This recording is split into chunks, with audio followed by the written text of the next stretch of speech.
Are you not entertained? Are you not entertained? Is this not why you are here?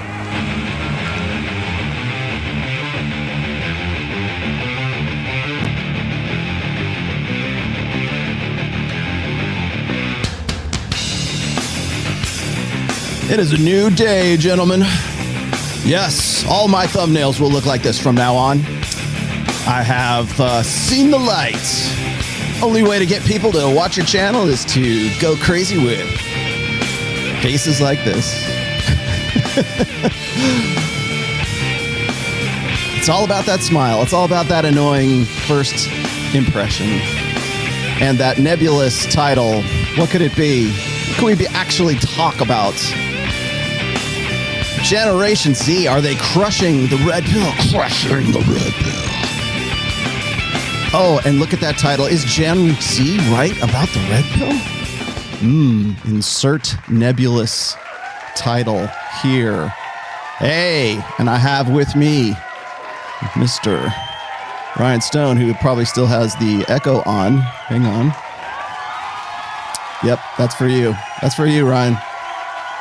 Yeah. It's my soundtrack, my applause track is just for you. There you go. How you doing, man? There we go. We're good. I can do this. You're good now. Now you can talk. Now you a little lighting upgrade to the studio, as you can tell.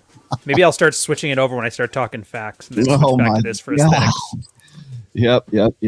Oh, did you see? By the way, since we're talking about this one, our Zoomer's right about the red pill. Female dating strategy. This little niche subreddit in the red pill has done a gigantic list of like people who've been writing books and doing stuff, and if the guy you're dating knows any of us, to dump him. That sounds about right. I'm either the most loved or the most hated man. Oh yeah, and you're the infamous pickup artist. Oh yeah, of course I am. Yes.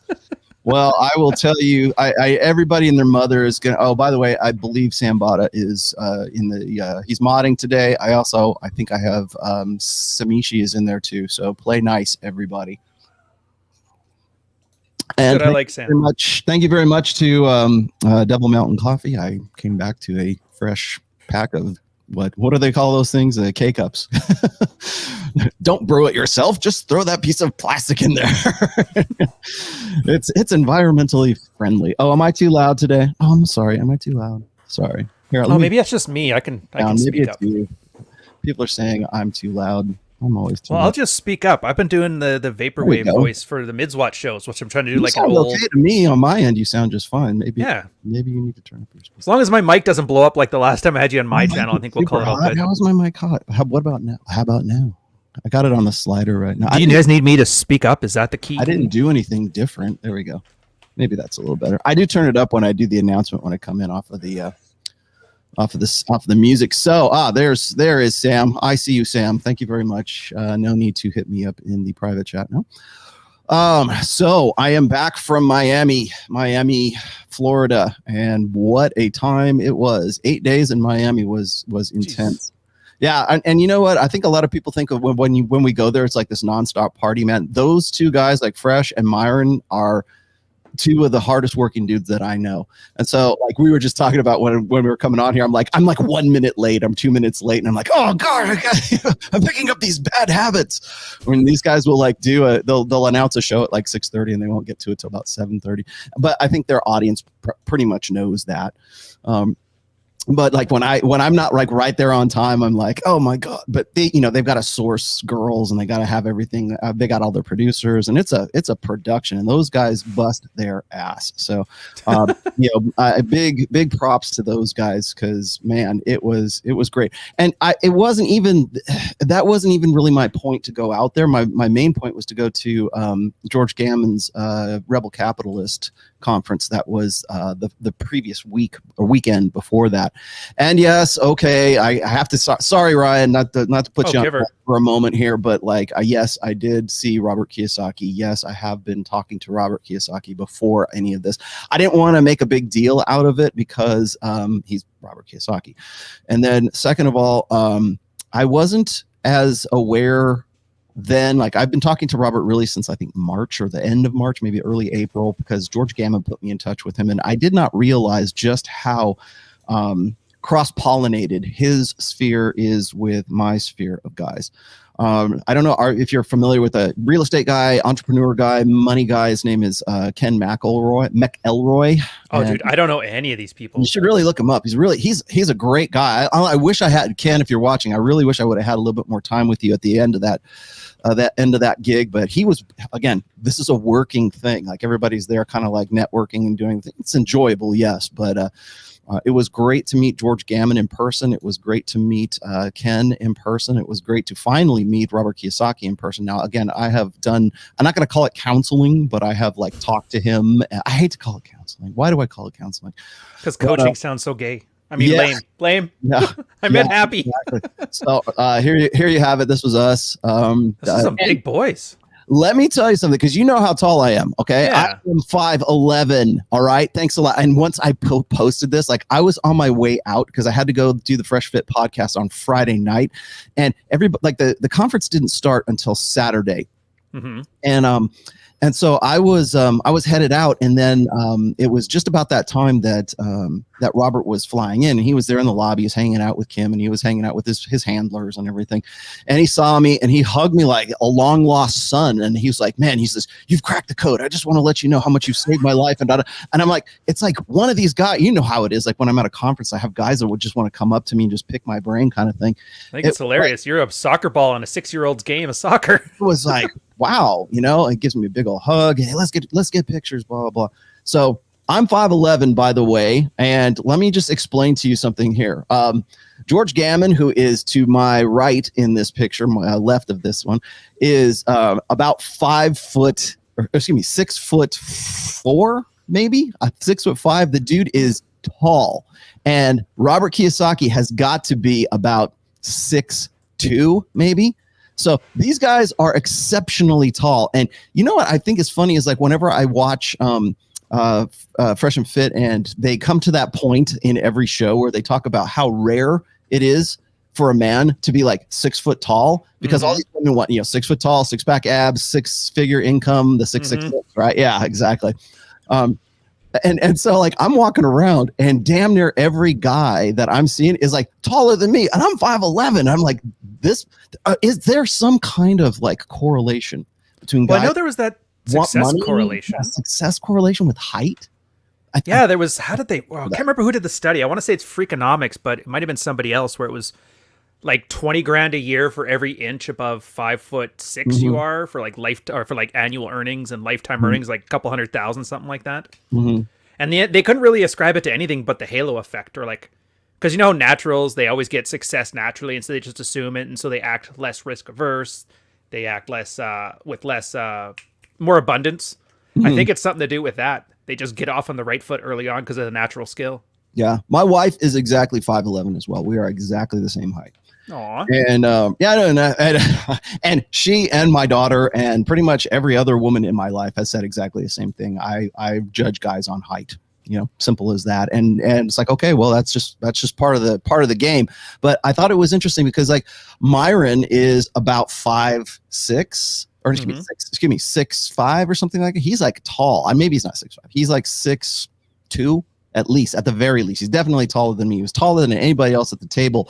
When I finally met John from Modern Life Dating, I saw him on the first day I was there. I finally met Sterling Cooper, who is about the same height as I am.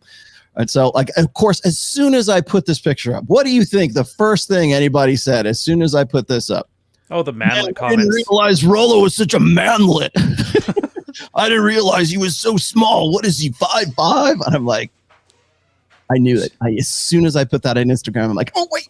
Oh, well, I'll just leave it go. I mean, good for them. It's weird. It's like dick envy. Like, oh, well, how big's your dick? Except for you can't say that because guys, then it sounds homoerotic. So they just have to go after height. I laugh pretty hard. So anyways, so that's number one. Number two is this. Yes, I did video with Robert Kiyosaki, myself, and Fresh. Fresh happened to be there at the time that we were going to a mixer. I think it was like, I believe it was it was a Saturday night that we were there. We were at I know, mixer, right? How I know, waspy and whitish, right? But this is a mixer, everybody. But it was cool, actually. There was quite the cross section of people there, And I bumped into Robert when I was going down there to sort of get ready to go to this mixer, this cocktail party, or whatever it was. And he hit me up, and we were just like, he was just buffing me out and saying, you cracked the code, and he's talking to his friends and everything. And just like, I'm like, man, this guy is very much into my book, and I was glad he was, because I've talked to him, off and on for the last probably like 2 or 3 months. So, and then to actually sit down there and be able to talk to him. Actually, there is also an interview of me and George Gammon too, so I will probably end up putting that up as well. We did 2 interviews with Robert Kiyosaki. One of them was a private interview with just myself, and Fresh was there doing the video because he happened to have his camera with him, which he takes with him everywhere he goes. That was more like a 20-minute video, and we pared it down a little bit. And that was the teaser video that I put up that everybody's going to ask me about. So I just figured I'm right out the gate. I have to cover my bases here before we get on to today's topic, because everybody is asking about that. So why did I pull it down? Well, I pulled it down for 2 reasons. The first one is it was the teaser video. There's a longer version of it that I have already cobbled together, and I was going to release it earlier last week. But his handlers and his team basically said, we want you to pull the video to Fresh, because Fresh had put up his own version of exactly the same video because he was the one doing the recording. Excuse me. And so you have to know something about Robert Kiyosaki is that his handlers, with the exception of maybe 1 or 2 guys, is entirely women. And so they don't want the obvious to get out right now. And I think it's pretty much out in the open at this point that he and Kim are separating.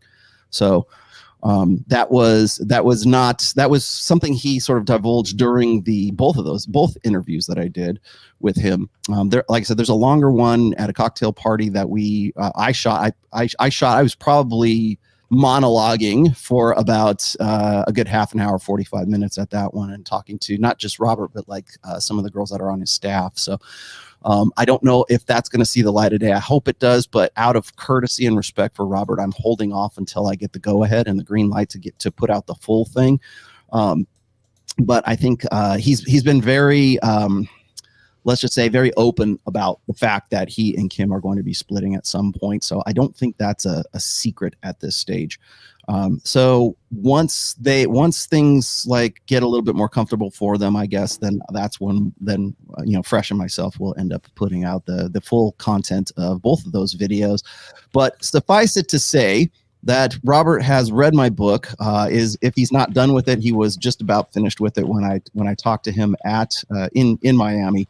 And so, of course, I put up pictures and I put up the teaser video, and everybody's like, I can't believe you guys are together. This is great. This is the greatest crossover since the Avengers. And they're like, well, I think what's funny and what's interesting about this is that there's a lot of crossover between like sort of that financial sphere, for lack of a better term, with the red pill / manosphere. And one of the things that sort of I hit upon was, how John from Model Life Dating says, guys want 3 things, which is make muscle, make money, and learn game. Oh yeah, his Gym 10 laundry bit. So definitely George Gammon, Ken McElroy, Robert Kiyosaki, they're on that make money side of that spectrum of those, like the triumvirate, I guess. And you and I guess, will be considered the learn game side of all of that, for lack of a better term. Like learn how to get laid, learn how to learn women's nature, that kind of stuff. And then there's the fitness aspect, which I'm still exploring, but I think that a lot, if you can find a way to sort of bring those 3 together in like a conference or in some kind of, I don't know how you go about doing it, but I think that would be a definite winner if something like that could be pulled off. But needless to say, I am very popular in the financial side of things. And actually, that's how he found my book. Was Ken McElroy suggested it to him because he had read it himself, and so had George Gammon. So, and then all the guys that are in their sphere have. Now, last but not least, I would be remiss if I did not put this picture up, which was a tweet from Jessica Vaughn, who I had no idea was even at this event, but she was there that night. And she is a former Playboy playmate or centerfold of some sorts. And she was there. She's kind of a sweetheart of the TradCon scene right now, I guess, because she's sort of like trying to, I think she's transitioning from let's just say centerfold over to the Sun Hat Brigade. Oh, she's pulling a Jenny McCarthy. Good for her. Exactly. and not at an inconvenient time, let's just say. So again, I don't think I am like stepping on anyone's toes by showing it, because she's got a bigger Twitter following than I do, and probably has is much better known, at least in her own circles, than I am. So now, are they dating? I don't think so. It's just them getting together, hanging out, whatever. But the optics of it are kind of interesting, considering the timing of everything that was going on. So there is your information about Robert Kiyosaki and Rollo Tomassi.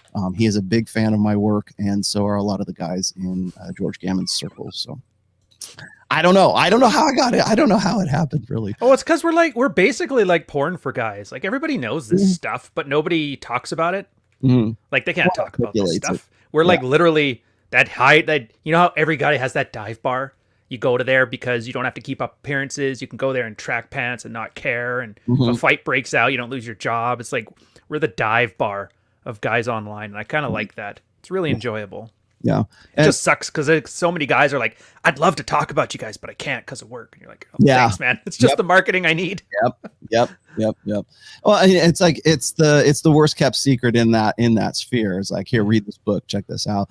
And I couldn't be more pleased that's finally sort of like taking root in other. I was trying to do that. We even talked about that as early as 2020. Like, I told you guys in Rule Zero, I said, you know what, we need to branch out.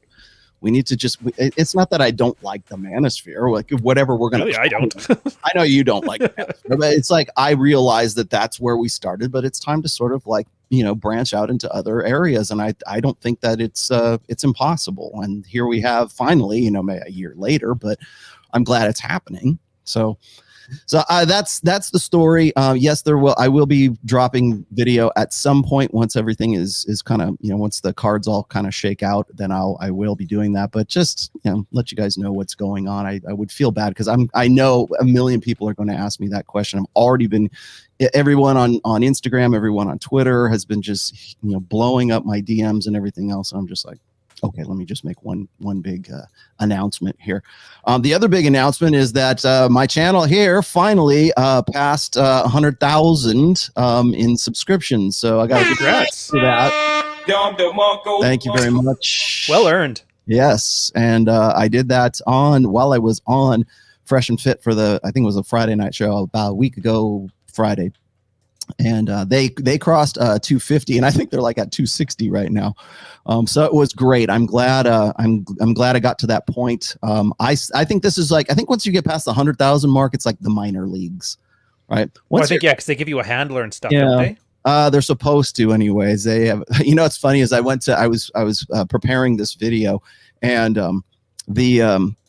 there's a notice at the top of it saying, we're going to go and check your subs, or we're gonna delete some of your subs soon because we're gonna test for spam subs. And I'm like, it's not spam subs.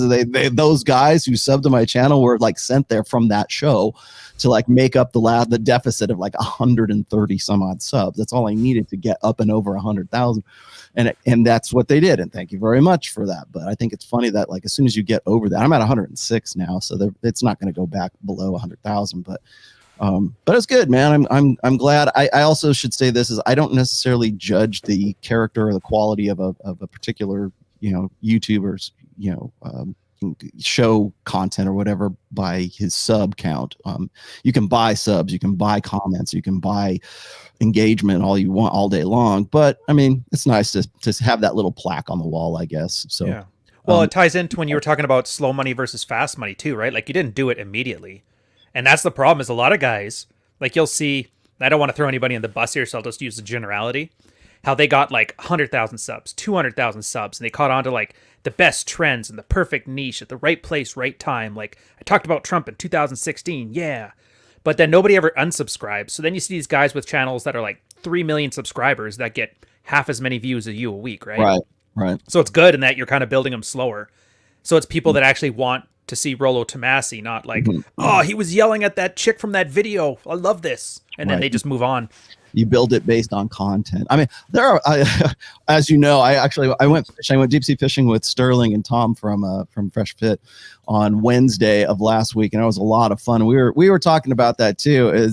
Is there are fishing channels that have 4 million subs, and they do like maybe 20-minute fishing videos, and it's not necessarily what it is they're doing. It's the production value and everything else that's going on, and people want to see that. So I mean, there's game channels that have 5 million subs, right? But dude, there's channels where guys just sawmill wood all day, right? Big ones, right? So it's not. I don't really. I mean, it's nice to have that kind of subscription. I mean, it's great because, of course, what happens after that is you get a new variety of email spam. At that point, you go, hey, we've been really looking at your great show, and we want to say that it's just fantastic, and we love it, and we'd really like to do some work with you. And it's like, yeah, you know who I am? Have you watched any of this stuff? They don't care. They just want to say, we'll take half of your money and we'll do absolutely nothing, but it'll sound really good. We would like to set you up with a line of cosmetics for women. Do you watch my channel? Yeah. Do you even watch my channel? We think you'd be a great fit. No, I wouldn't. Yeah, it's such a weird grift. I don't even understand. It's like I don't even think they're involved or care. It's just kind of like numbers to them. All right, so now that we're 20 minutes in and everybody's going to hack up and discuss, don't worry, I'm going to put markers in this one just so you can just sort of pass through this. Everybody wanted to hear Robert Kiyosaki, so now we're done. Okay. I don't know who this girl is. Her name is, where the hell did it go? Her name is Emma Thorne, and that's the chick right there. She did like a cut up video of Rich Cooper not too long ago. Was it a few months ago? Yeah. Which I'm doing a coffee video of because you just showed it to me, and it's actually fascinating. But I'm cutting you off here. I want to hear the rest of your. No, this is not that video. I mean, she does like kind of breakdown videos, like I do breakdown videos of guys occasionally, and it's interesting to me that she went from like next to like I think she was like under 10,000, and now she's like at 20 or 25,000. I'm not really sure because she started like hitting back at the manosphere, what she thinks is the manosphere, anyways. And I thought this was a good opportunity because when I'm on Fresh and Fit and there are we're talking to girls and everything, there's kind of, I hate to say that all those chicks are the same, but there's kind of this. The same answers, the same mistakes, the same language, the same like I can predict the response. Like we're laughing because they're making T-shirts about I feel, right? Like that's for women lead with I feel, or as a woman, blah blah blah, or we're just vibing, right? I told them they needed to make a T-shirt that says vibing on it because that's one of the most common responses. And my question, I tried to ask this a few times when I was on with Sterling and some of these other guys. I was trying to wondering, like, where do these chicks get this from? Like, why is it that they are all like sort of repeating this? It's not a mantra, but it's like same subroutine that's rolling in the background, as they're being asked these questions. 90% of these girls want to be on there so that they can front for their brand or whatever it is whatever they're doing. And I get that. That's fine. And a lot of them are OnlyFans sex workers. We're not supposed to call them prostitutes. And so I'm just like I'm fascinated by like where did you learn that? Like the Kardashians. When I say it's like that's literally it. They take the big Instagram influencers in that and they just follow their trends. That's why the Kardashians make all their money. They're like, I can convince 35 girls under 25 to buy your shit if I just wear it out. Yeah. And it's kind of crazy when you think how hive mind. I guess you already know, like girls are generally hive minded, follow the herd, stick with what's safe, and the bigger brand equals the biggest authority. It's hypergamy, but on a commercial status, as opposed to like for my top tier guy, it's that top tier authority, Same as the TradCon girls. They start looking at the church, like, oh, the church is my God, Jesus is mine, not you, husband. Get out of here. I'm trying to show how trad I am. Right. I listen to these girls, and again, it's like where is this coming from? And if you ask them that, they don't even know. Like they would, like maybe it's the Kardashians, but they don't. I'm not even sure that they even realize why it is that they believe that. Oh, it should be even Steven, right? Oh, I want an equal partner when I finally find one to marry. And you ask them, hey, what is it that you're looking for in a guy?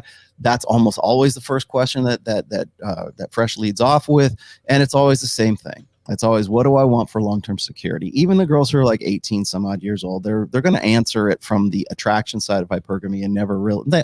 Some of them occasionally get honest and say, I'm just looking for a hot guy. I just need a guy who's got like 20-inch arms or 22-inch guns, right? Whatever it is. I'm looking for a guy who's a hot guy. And there's very few that actually want to admit to that. But you know, I again, maybe it's just those girls, but I've always wondered about that. And so I'm looking at that, and you kind of get this impression of what's going on with them. Like I remember, do you remember when Paris Hilton was a big deal back? Oh yeah, pre or post sex tape? Well, actually, it doesn't really matter. I remember seeing Paris Hilton and thinking that girl is famous just for being famous, and the Kardashians famous for just being famous. And now with the internet and social media, we can make some girl famous for having no talent, no real appreciable. She's not an athlete. She's not an artist. She's not a singer. She's not whatever. She's just famous for being famous. She knows how to get attention. That's the influencer model right now. And so, yeah, exactly. It's just, I'm famous for being able to generate more attention than other girls on Instagram because X, Y, and Z. And you go and you look at these girls, and even the plain ones on those shows, if you look at their Instagram, they look like they got professional photographers. They look like they've got everything. Oh, that reminds me. I've got to send you. Like, you've been asking everybody to send you TikToks, and I know the guys are trying their best, but I got one that's perfect for you. It's like the most plain Jane girl you've ever seen throwing a temper tantrum that the guy she was dating wanted to settle down with her, but he said, I wasn't going to do it until you get rid of your OnlyFans. Oh, man. It's just, and she's just a mess. Oh, but I think you'll like it. Yeah, they hate that. They hate that question. Like Myron poses that to them all the time. You know, what if you're with a girl and you have OnlyFans? Would you, if he asked you to dump it, would you do it? And everyone they just bristle. They're like, no, I would never be with a guy who's so insecure that he would make me do that. And it's like, of course, the latent purpose for that is that they don't want to lose out on that advertising. It's interesting to me that there's like a girl between the ages of 18 and say 28 years old. She can be married even. Like there's some girls on there 19, 20 who are married, but they still are on OnlyFans. They've still got Instagram, like up the yin yang. They're on the show, right? First and foremost, they're all clubbed out. They look good. And they're married, right? So it's almost like they got the best of both worlds because they're with a guy who is like totally fine with her doing all that stuff. And she can still advertise her, sexual availability while at the same time she can pretend that she's married and has all that comfort and everything else. It's like the perfect balance of like the hypergamous dynamic there. And there's no cognitive dissonance. There's no nothing. No, it's will to power. I want this. It's mine. Yeah. And this is the way it's going to be. I got to give him credit though. Like, I mean, to be fair, there's only 350,000 creators on OnlyFans right now, assuming that's all girls, which it's not. Mm-hmm. That's like 0.1%. Like less people have died of COVID, or more people have died of COVID than have OnlyFans right now. It's something to keep in mind as well. Right. I think that's the one thing about Miami. I kind of like, I get the enjoyment of it, but it's not typical. Like you're dealing with a very specific demographic. Yeah. And Myron and Fresh are very upfront about that. They realize that, they'll even say, I mean, it's a kind of a flex for them. It's like if you want to play the game on hard mode, it's like the Olympics of learning how, all that stuff, come to Miami. And they're right, man. You cannot walk down the streets of Miami without seeing just some absolutely stunning women there. Turn a hoe into a housewife Olympics. That's not Oklahoma City, Oklahoma, man. That's not Butte, Montana. That's certainly not Reno, Nevada. That's certainly not even Las Vegas. It's not even Las Vegas. So like wherever you think there are beautiful women, the women in Miami will probably outclass them there. And it's a different mindset, right? So the girls that they're sourcing in Miami, and to their credit, for the most part, they're attractive women, right? But when you are comparing that to the national whole, you might want to take what they say with a grain of salt. And that's why I actually wanted to do this breakdown video of Emma here, because she is, I think, a little bit more representative of how she'll probably, in fact, she says this, so I'm an intelligent woman and this is how intelligent women think. And this is how, it's like, okay, intelligent woman. I would love to see this chick on Fresh and Fit. I would love to see a girl who is, say, 36 years old, and she's, now finally getting married, and she's at the top of her game, and she's a professional woman, and she's a quote unquote alpha female. I would love to see that chick on Fresh and Fit. She would never go. She's more likely to go on like this show or Red Morning than she would Fresh and Fit. Yeah, that's the impression I get anyway. Yeah, I know, I understand the demographic, but what I'm saying is that I think that there needs to be you need to source other women so that you can listen to what they're saying. Because this girl, if you brought Emma on Fresh and Fit, she'd probably get kicked off because she would piss off Myron at some point, and there would be this kind of clash of, well, certainly egos, but this clash of belief sets. And you'll understand what I'm talking about here in just a second when we dig into this, because she's all over the place. On let me throw this up right quick. Appreciate your work. What would an alpha widow well past her SMV section mark about peak look for under duress? Another alpha or another one willing to pay attention. I think you mean like someone who is like past their the epiphany phase. Maybe by duress, like is somebody waterboarding her, or? Yeah, no, I think under duress is like forget you better forget about that alpha guy, right? Maybe that. If it's that, yeah, the 8 carton conversation, they're just going to tell the guy to pound sand. They get indignant. Yeah. Honestly, and I had this conversation with Myron actually. Once a woman gets into sort of the alpha widow mentality, the only thing that can shake her out of that is another organic alpha who can surpass that metric of the guy that was the one that got away. And so if you can make her forget about that, then you don't have to necessarily worry about the ghosts of the past so much, unless you puss out at some point along the way as well.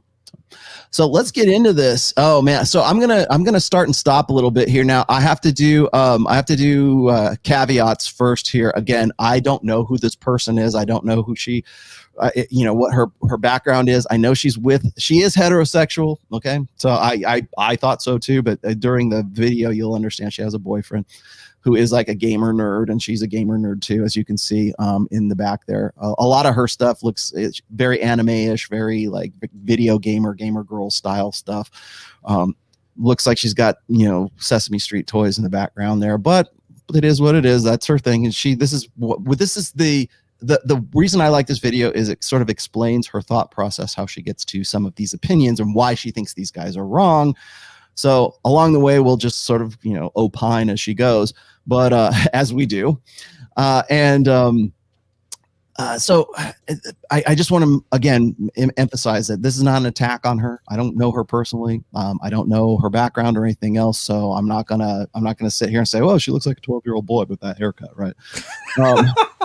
We are not saying that. We are not saying that. Okay. That specific thing gets in your head now. That butch haircut, right? Well, because physiognomy, right? There's that look. There's a reason why women cultivate a certain style and a certain look, and I know that's coming in the comments. So let's just get that out of the way right now. So anyways, let's throw her up here. She is commenting. Okay, now Ryan, this is why I wanted you in on this. She is commenting on another video. We're doing a breakdown of a breakdown video. Yeah.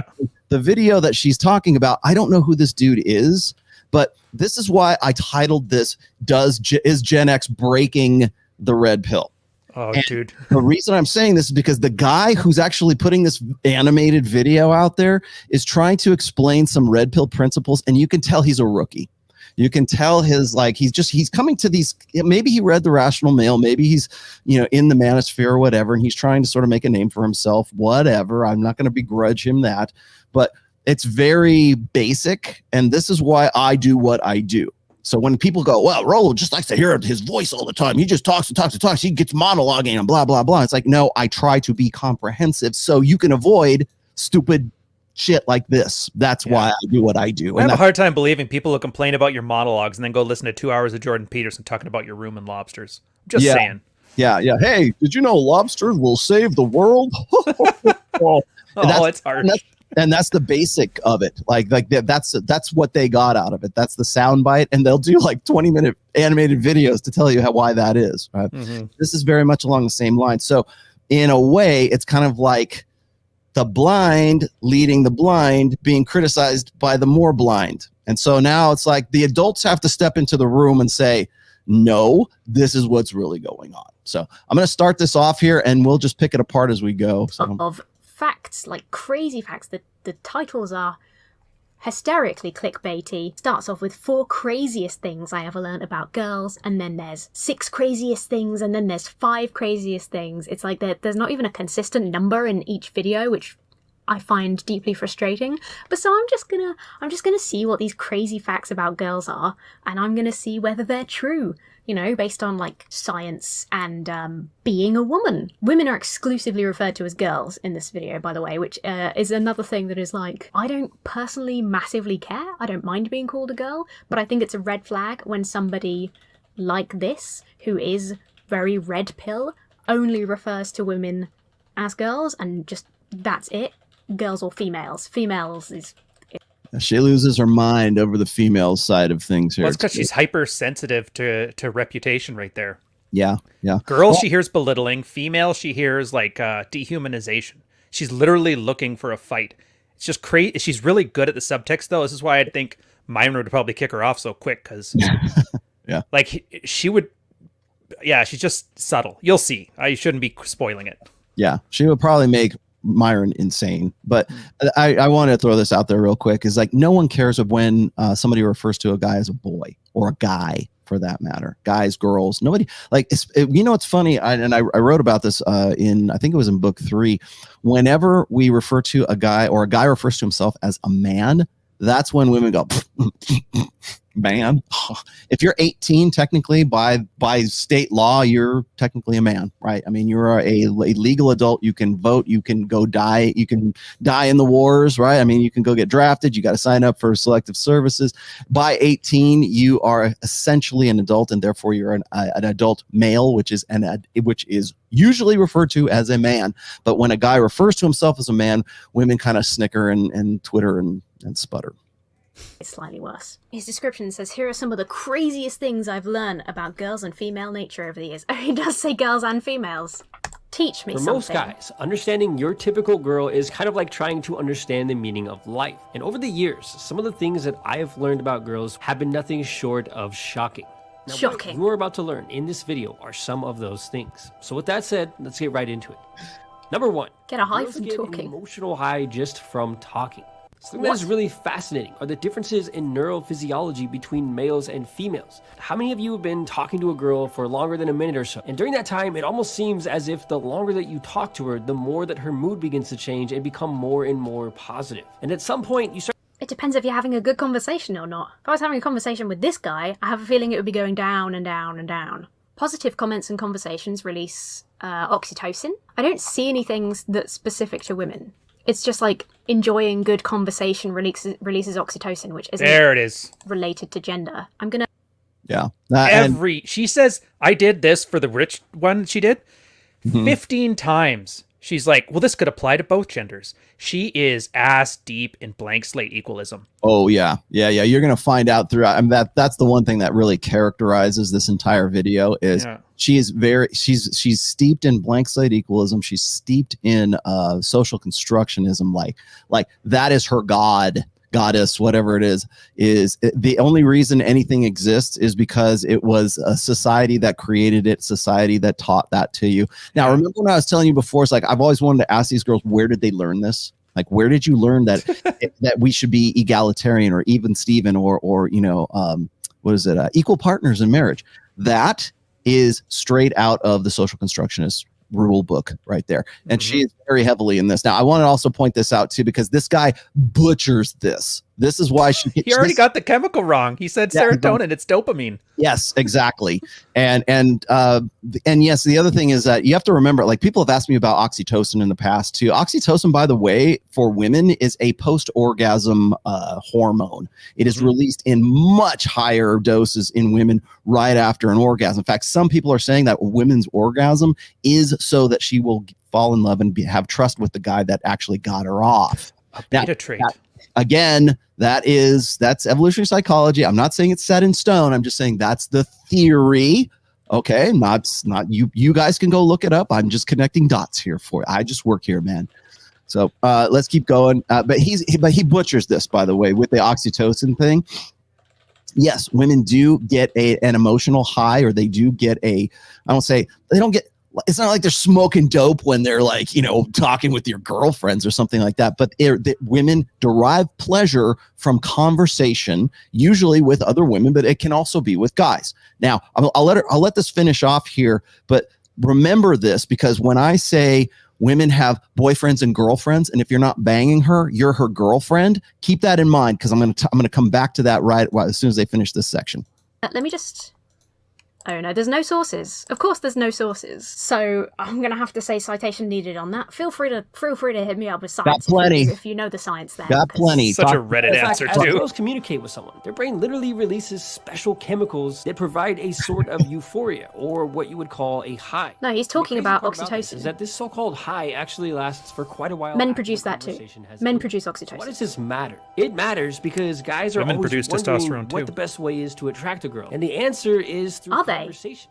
They're always wondering Holding a how deep, to attract a lengthy girl. Conversation with a girl has a far more Sad. powerful effect on a girl's view of you than almost any other aspect of your appearance or wealth or anything like that. And the same effect occurs within the brains of men, but to a far lesser extent. This is why girls can sit and talk to each other for literally hours at a time, and it's because they are quite literally getting a high off of talking. Number 2. No, girls that's are not influenced really. by how they That's feel not really rather- true. He's kind of like taken some science and then like warped it into fucking nonsense, which is so red pill. Watch your language, It's such a simple concept that like doing something and engaging with somebody in a positive way makes you release hormones that make you happy. It is not that women can talk for hours and hours because they're getting high off of it. You get like a nugget of fact, and then they sort of like Daily Mail it into some sort of women are crazy because the brains do all the literally hours at a I like that. Yeah. Do you have a source for that? Dude, every time I hear that, I'm going, it's very disingenuous. I mean, first off, she's disingenuous. This is why I hate that, when men do it too. Yeah. It's this weird half-truth. Yes, men do it too. Women produce testosterone too, that is true. But men produce it in like 17 times the amount of women. Right. Men get dopamine from talking too, but women get, I don't know the number for this one, but they get to a extreme degree more of it, to the point that that's why they like to talk more. And these aren't controversial things. Now, she may have a point in that he's kind of like running a bit hog with it. But yeah, that's kind of the standard blue pill versus red pill thing, is that a girl doing these arguments will take it literally, but not seriously. Meanwhile, on our side is you take it seriously, but not literally. Right. And I also have to point this out too, because later on she's going to make everything about like the environment and learning, and we need to stop teaching men toxic masculinity. It's the same pablum we've been hearing since like the mid 70s, and most likely she has no idea where she's like talking, or she's even coming up with these talking points. Either that, or she is aware, but those talking points came from a women's studies class, or it came from her female teachers, because how old does this chick look? Like maybe she's like 23, 24, 21. She's young. Exactly. She has no idea if anything is right or not. No idea where any of this originates from. And so she doesn't know where her opinions have been formed for her so that she can be offended by this. And it's almost like watching like the perfectly conditioned animal respond to the stimuli that it's been, trained to respond to. So when she hears those like kind of Pavlovian, like buzz terms, or those words like, oh, ladies or young ladies, when you hear this, it means toxic masculinity. And so when they go out in the wide world and they hear those things, they see a guy act in a certain way, it triggers that, and they go, oh man, we need to curb that. We need to stomp that out right now. Well, how did you come to that opinion? They don't know, because it's been something that they've been taught and conditioned for a long time. It's not necessarily critical thinking skills, or if it is, they think they're coming to that consideration based on their own critical thinking skills, rather than trying to figure out like, well, why do I think this way, rather than what do I think this way. So the other thing I was going to point out here is that this guy's not getting off the hook in my book either, because he butchers this in a bad way. So she can only come to the conclusion that she's really coming to. So you kind of get a pass a little bit on this one. Well, see, that's the other point. She she picks the sources that she knows bolster her argument the best. Like she references in the Rich video, the incels have a wiki and they butcher all this same stuff. She goes to that as her Bible. She has no idea who you are. She talks about all the stuff you did through these guys, but she's literally picking secondhand sources of horrible material because that's what she can argue against and make them look stupid. If you notice, that's generally her whole argument. Look at this unattractive idiot trying to do science like us smart people.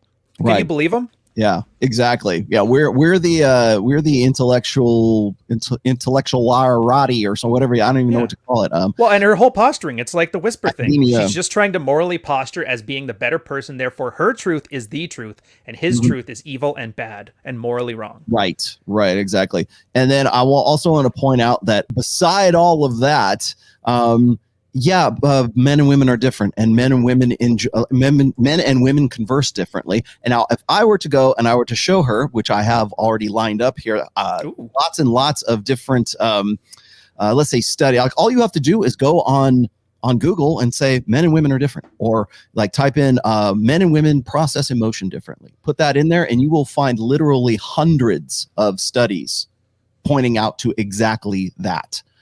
Showing exactly that, that men and women's brains are wired differently.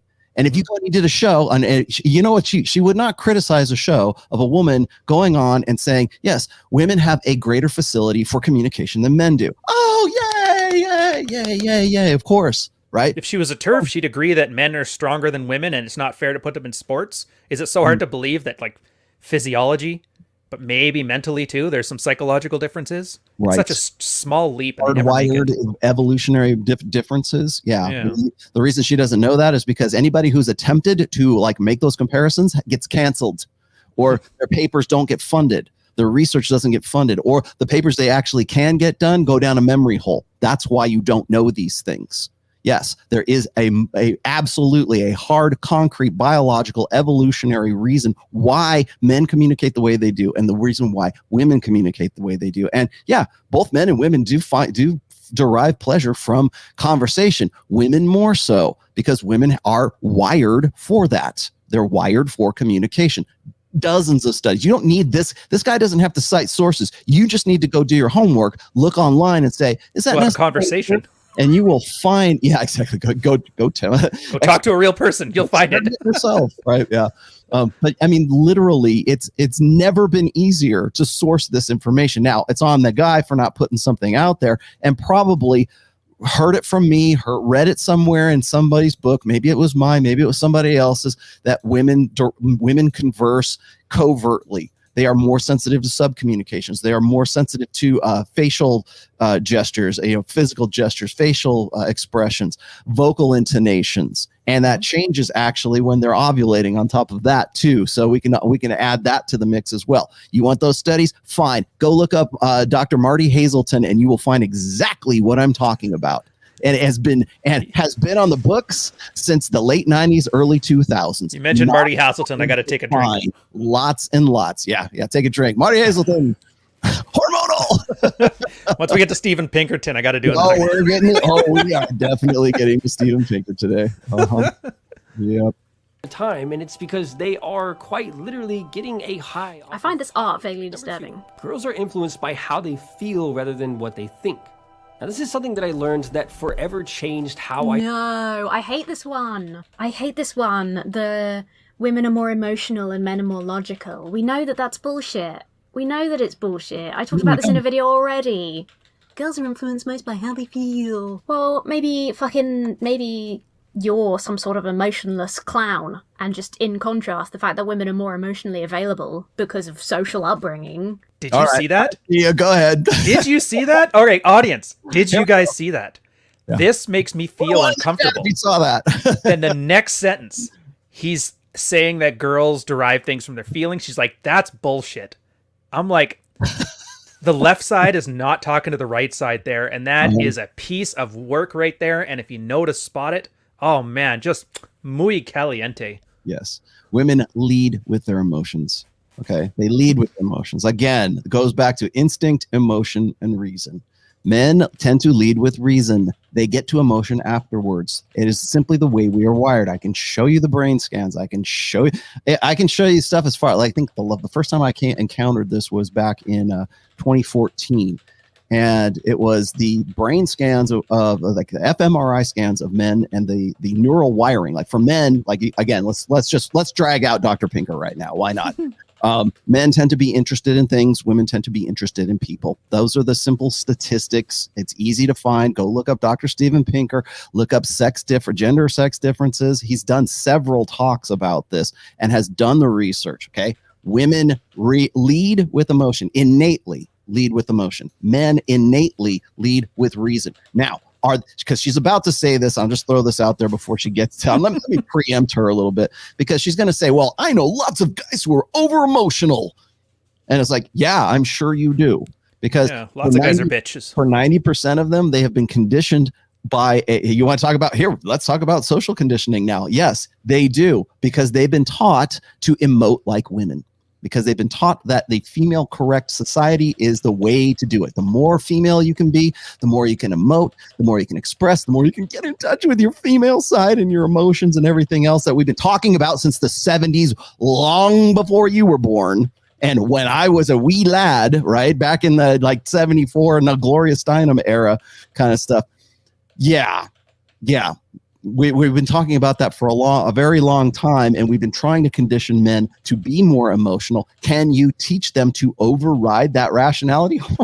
Oh, absolutely you can. And can you teach women to be more, calculating? Can you teach them to be more rational and reasonable? Absolutely you can. I'm not even saying it's necessarily a bad thing or a good thing, but let's be honest here, okay? If you want to talk about like environmental factors and social conditioning, there you go. That's why I called it blue pill conditioning, because that's what we're doing, is we're taking that innate processing. Men and women process emotions differently.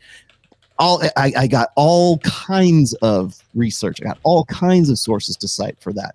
So many that you probably will get bored of it. That's how you can go and look that up on Google. And I'll put it up here in just a second, because I got to throw it into the brand stuff, or to the pictures here. But I'll show you here in just a second. I did actually look that up, like the different men and women process emotions differently. I think I got something like 97 million returns on that, on just those search terms. So yes, women lead with emotion, men lead with reason, unless they are taught otherwise. You can teach somebody to go against their innate response, their evolved response. It's not something that's difficult to do, actually. So, and especially when it's on a societal level.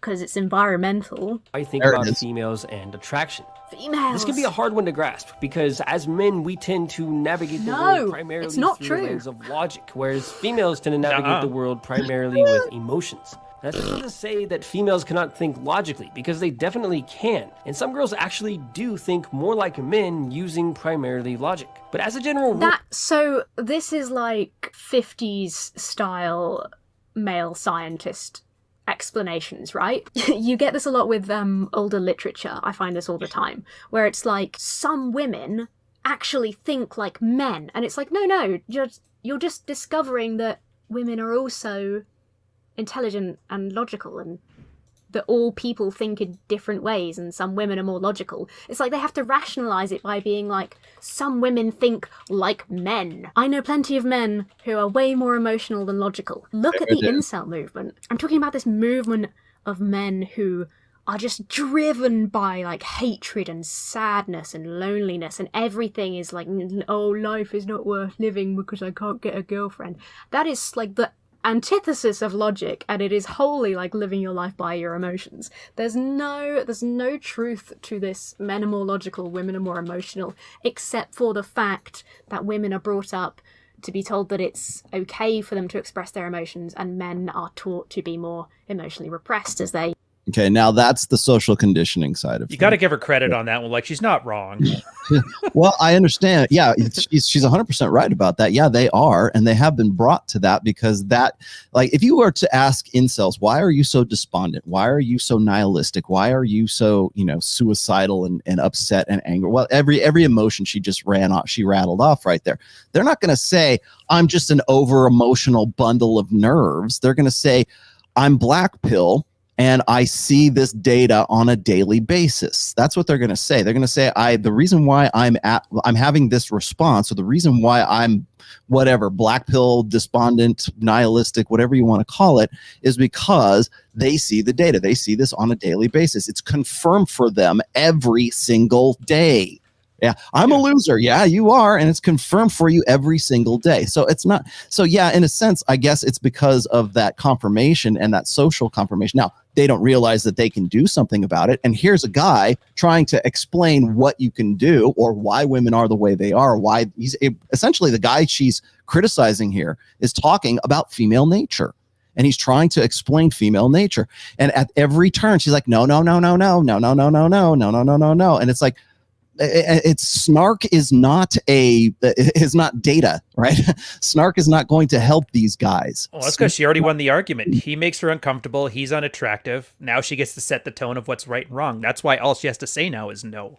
Right. Exactly. That's exactly the whole point of this, to establish who's the moral authority. The moral authority gets to set my truth. And now it's just going to be her hammering this guy. Mm-hmm. It's just like watching an unattractive dude get blown out in a set and stick around for too long. They eventually start using him as a punching bag. And this is essentially going to be, how many more minutes is this video? It's a while. I'm not going to do the whole thing. This is 45 minutes and it's just brutal. I'll skip through some of these. That Simpsons quote of "Stop, he's already dead."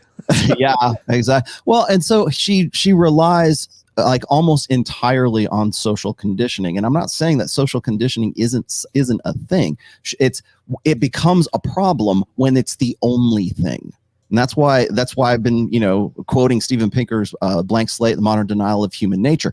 She is a perfect example of the product that is being produced out of modern colleges right now, universities, because they are teaching the fact that everything you see is a societal problem. So when we talk about critical race theory, when we talk about like endemic sexism, when we talk about the wage gap, when we talk about all this other crap, it hinges on two things: the blank slate and social constructionism. That's it. Kick those two things out, and she has no argument.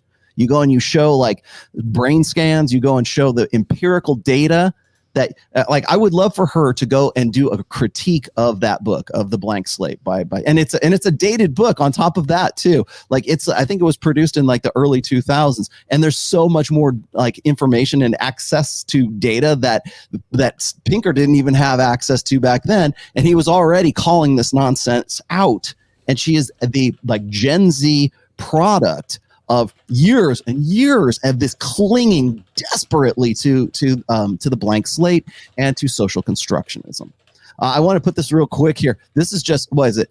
913 million results in 0.49 seconds. Don't tell me you can't find sources for this kind of stuff, okay? Several studies in the last 30 years have consistently indicated that women are better communicators than men. Not going to do a show about that. Not going to go and look at 30 years of studies. Not going to look at 913 million results, respond. We're not going to do a show about that, but we're going to get upset and cry and bitch and moan like a Gen Zer, right, about this guy saying pretty much the same thing that you can find on Google at any time you want to. Mm-hmm. So who's the lazy one here? The guy? Yeah, the guy's lazy. She's lazy. You're all lazy. Get off my lawn. Jeez. Again, she doesn't agree there's an objective truth. So more studies in that. Yeah. There's like, that would be a guy's way of thinking about it. There's an objective truth, and if we get enough information, we can find it together, and we point there, and we get there by arguing. And that she's not like us. She's like, no, my truth is truth. And now it's just moral. Now we're just trying to find out morally good and bad and sort that out. Because in her head, she's right. Yeah, I don't mean to. And yeah, some guys are like that too. But then again, some guys cry when they watch Bambi. I can't tell you what a bell curve is, but I'm sure once you understand it, you'll get why you'll see some exceptions to the rule, right? I love this. The irony of being triggered for being called emotional and less logical with an emotional response. Yeah, you're right. You're 100% right. Yeah, I was going to say that I'm glad you brought that up too, Ryan, is because one of the things I brought up on Fresh Fit on my first interview, which was last week ago Friday, we were talking about the female correct. Like when we talk about a gynocentric social order, if I was to bring that up, she would lose her mind. She would say, no, we live in a patriarchy. Oh, my teachers told me it was a patriarchy. No, we live in a gynocentric social order. And the reason why she's upset is because there's a guy who is not living according to that gynocentric social order, the way that things ought to be, the way that she learned things. Mm-hmm. And so when we, like she was saying before, when guys act more like get in touch with their emotions, they're just not taught to. No, they are. That's the problem with certainly the last 3 generations of guys, is they've been taught to be overly emotional. They've been taught to be more like women. And when this comes up, the reason why she's upset about this is because here's a guy saying that women are more emotional than men. Oh my God, it's heresy. Like it's saying there is no God to someone like this. There's an element too of it of bad game. I know this sounds weird, but bear with me. David Clare talks about it in Practical Female Psychology. He talks about the evolutionary roadmap that the Cro-Magnon species generally goes through, where it's initial attraction. That's where like your fitness testing comes in, or shit testing as we call it. And then the next part is the opening up to me. So they got the attraction. That's where you get the top tier guy. He's very aloof, all the, the dark triad traits to whatever element that she can get, right?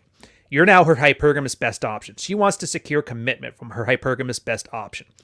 That is where I want you to be more emotional comes from, because as a guy in general, the more emotional you get around the girl, the more, oxytocin you start releasing, or, serotonin, and then you start to bond more with the girl. Mm-hmm. That's why they always say, like, have sex first before you try to make her your girlfriend, because, it's the post-nut, those are all beta things. They're all comfort things. But guys are doing this before they build the initial attraction, and that's why it comes off as creepy. It's like guy going straight from the mailroom to the CEO position, and people are going to look at him like, you have no idea what you're doing. Why are you here? Like, nobody's going to give him a job, and it's respectability. But that's the thing. Like, this is the stuff that your dad, your uncle, your big brother would have taught you when you were growing up. You wouldn't have had video games all day, so you'd be out there playing around in the schoolyard and fooling around with girls. And it's just the whole process. We've lost the ability to teach it from man to man over generations. And this is what we're ending up with now. It's like a broken male model.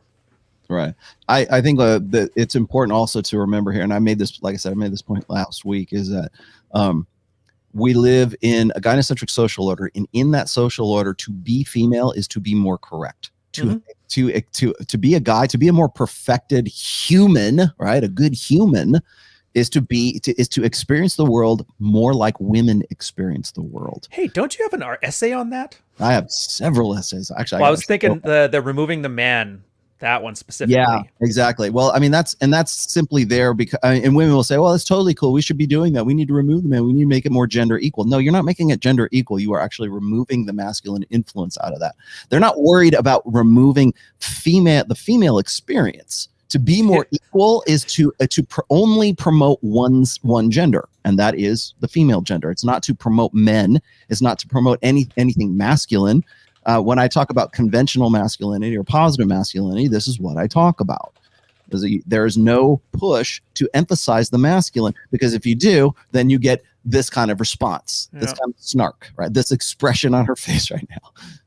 Grow up. Why is there just a picture of a woman with big boobs and sunglasses in the background of this picture? Why can't she be frumpy? The more feminine that a girl is, or the more quote-unquote girly that she is, the more likely it is that she will view the world through the lens of emotions. That's not true either.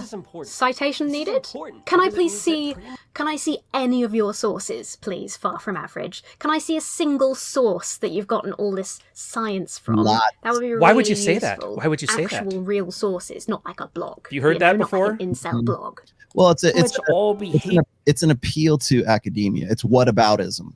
It's a challenge. It's her puffing out her chest. I'll tell you this. I could give her 10 resources right now, and it would not change her mind. No, she'll dismiss those. Your sources are wrong. Your sources those are bad. wrong. It's not. It's a flex. The experiment was wrong. It was the wrong pool of interviews. It was self-reported. It was a billion different ways. It's what I call dueling research. Yeah. Like, for me to go and say, like, when I get into this quite a bit, as you know, with, Yes, you do.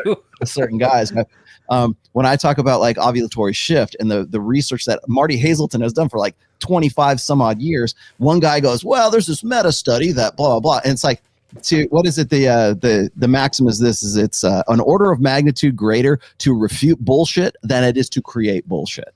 And this is where the half-truth stuff's really, really insidious too, because you obviously know in the social sciences, they have a huge replication crisis right now. Of all these studies that people have, like 60% of them, they can't replicate. So they're basically garbage, useless garbage. So when she says your studies aren't done right, your study's not done this, it's not that she's wrong either.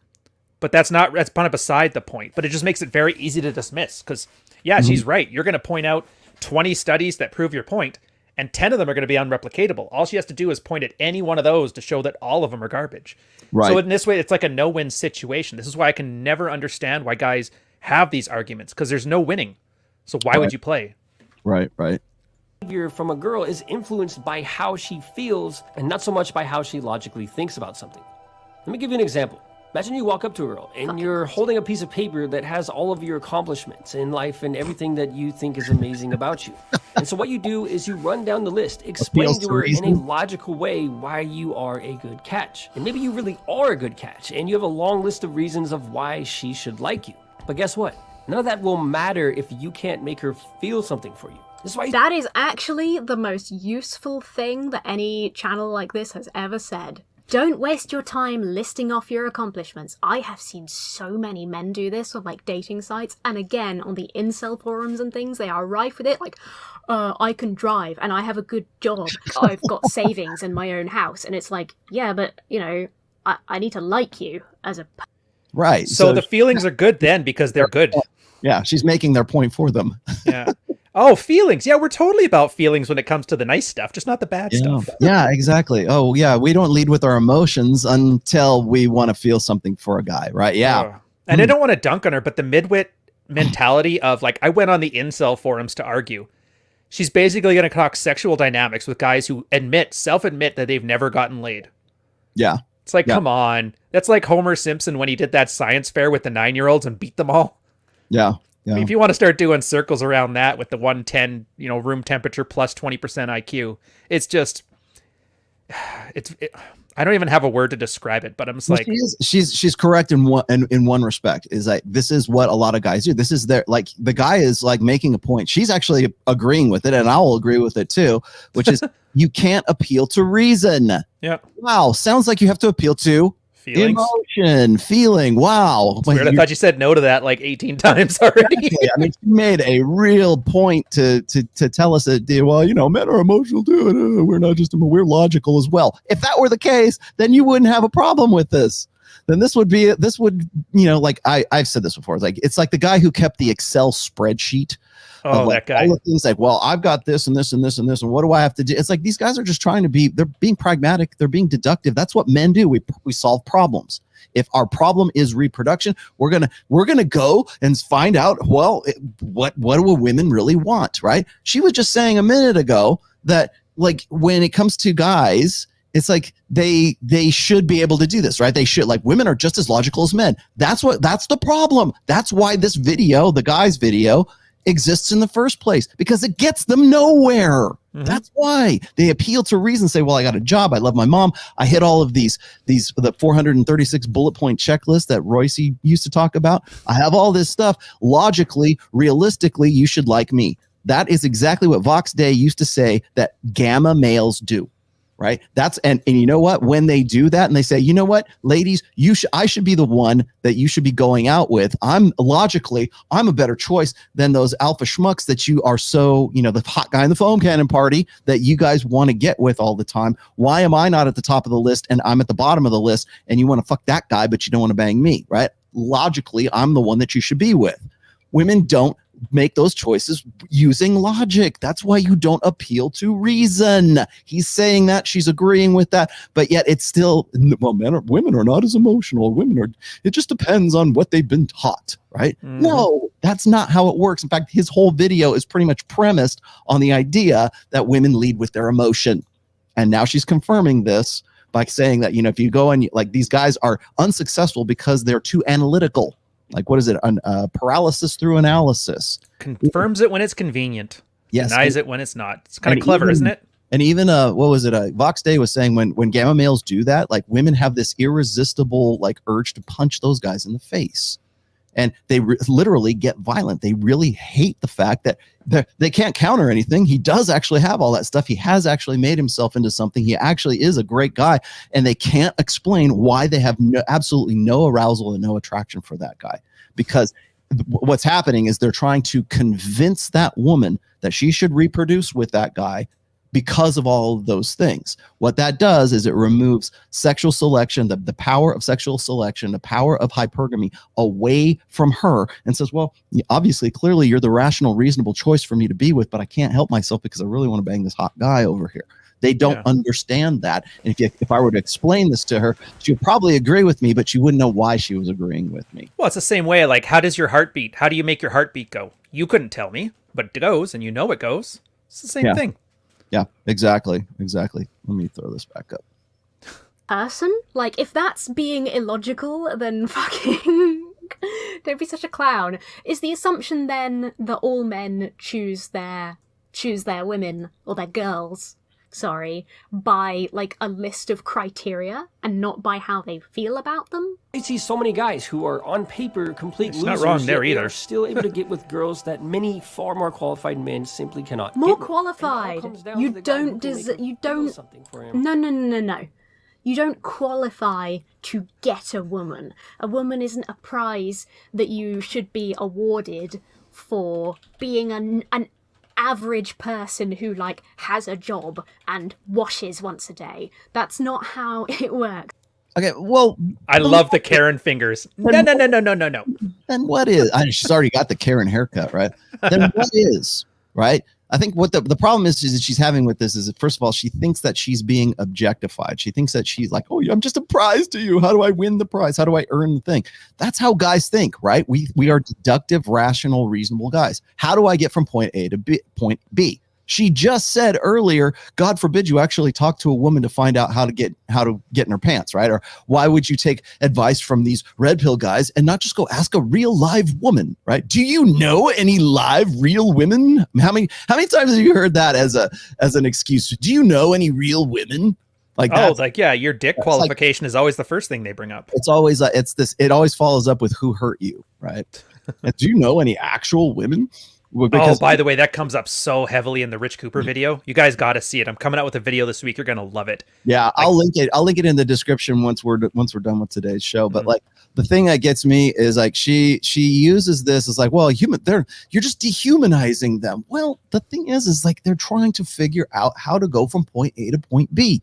Can you fault them for trying to find some deductive, logical, reasonable, rational process to be more likable? To actually figure out how to, get with the chick, right? Yeah. Is that a bad thing? Or should they just flounder around and hope some girl like knocks them on the head and says, you're the one? Is that what they're supposed to do? Because essentially that's what she's saying. Yeah. And how else are you going to talk in generalities without removing somebody's individuality? That's the thing. Explain that to me. You can't talk about a demographic of anything without like taking into account somebody's removing the individual nuances. So yeah, of course it's going to sound objectification. Yeah. But that's just a weird way to frame it. Again, it's like the most taking it literally instead of seriously. Well, that's a perfect example. She's going to get to this here in just a second, but like this goes back to the men are never owed sex thing. Oh, yeah. Men are never owed sex. I don't care how great you are, how much money you make, or if you took me on the date, or if you did this, or you meet all of my criteria that I told you because you actually asked a woman what she wanted, and you meet all those criteria. That doesn't mean you get sex. Snark, snark, snark. Okay, no guy wants that. What does? I'll just be a nice, swell guy. That's not working for these dudes. That's why this video exists in the first place. It's like they're trying to figure things out scientifically, and women hate that because they don't want to be figured out. There's that feminine. Well, that removes the uniqueness. Yeah. How special are you when you're just like everybody else? Right. If you can figure that out. And the reason why she's so upset about this, and there's no way that, I'm going to be able to explain something to someone like her. But the reason why women get so bent out of shape because of exactly this is because, again, it removes their sexual selection process. If guys can figure out the game, that means they can do an end run around hypergamy. And what that does is it triggers the existential fear of women, which is to have their sexual selection removed from them, to be tricked by guys who actually figure out the code. Yeah, and they don't want entitled. Everybody wants a girl to enthusiastically want them. There's no entitlement in there. So to frame it like that as well, I know it's got to be some kind of perception equals projection thing, but I haven't looked into it because I really don't care about female sexual strategy. It's not my purview. But every time you see something like this, I guarantee you it's because something in her mate selection process somehow does this entitlement thing. But it has to be projected onto guys doing it instead. Women are people. You can't be qualified to have a woman. I love that they slipped in that little, this is why. If that's the case, if you can't be qualified to have a woman, that says more about women than it does about the guys. That says more about their selection process than it does about the guys trying to be better and trying to improve themselves so that they can get women. Does it not? But that's science, though. Women being the selectors. Do you have 18,000 sources for that? I think so. Something. Well, you know what? All you really have to do is just go back and watch the Friday show I did with Fresh and Fit. Because look at a peacock. It was one after the other. It was like a machine gun of sources for that show. Well, if women weren't the selectors, why do peacocks have the fancy feathers, but the female peacocks look drab? Right. Who's doing the selection? Yeah, exactly. If there's no differences of people, they're just people, right? It's just random chance. I just fell in love. I just walked in the door and I just saw them in a different light. Date douchebags as well. Or feel attracted to him. 99% of problems between men and women, whether it's attraction related or even just trivial things like when she thought you were paying more attention to her friend than you were her, can almost always be attributed to the differences between the logic. The differences in thinking. And I am going to partially agree with this. And I'm going to blame patriarchy and toxic masculinity because these differences only exist because we enforce certain stereotypes on genders. Because men are less emotionally available, they're not taught to reveal their emotions so much. Women don't know what men are feeling, and then they think that women are oversharing their feelings, etc., etc. All these problems, these differences in thinking, is how we're taught to express ourselves when we grow up. So it becomes a learning process of having to unlearn what stereotypes are attributed to you. I'm just going to have a sip and then put this down so I've stopped waving it around. Part of the learning and growth. It's like vodka. You can't enforce all this stuff. It's not, but meanwhile, she just told the other guy enforced, you can't do this, you can't objectify, you can't, pick a side.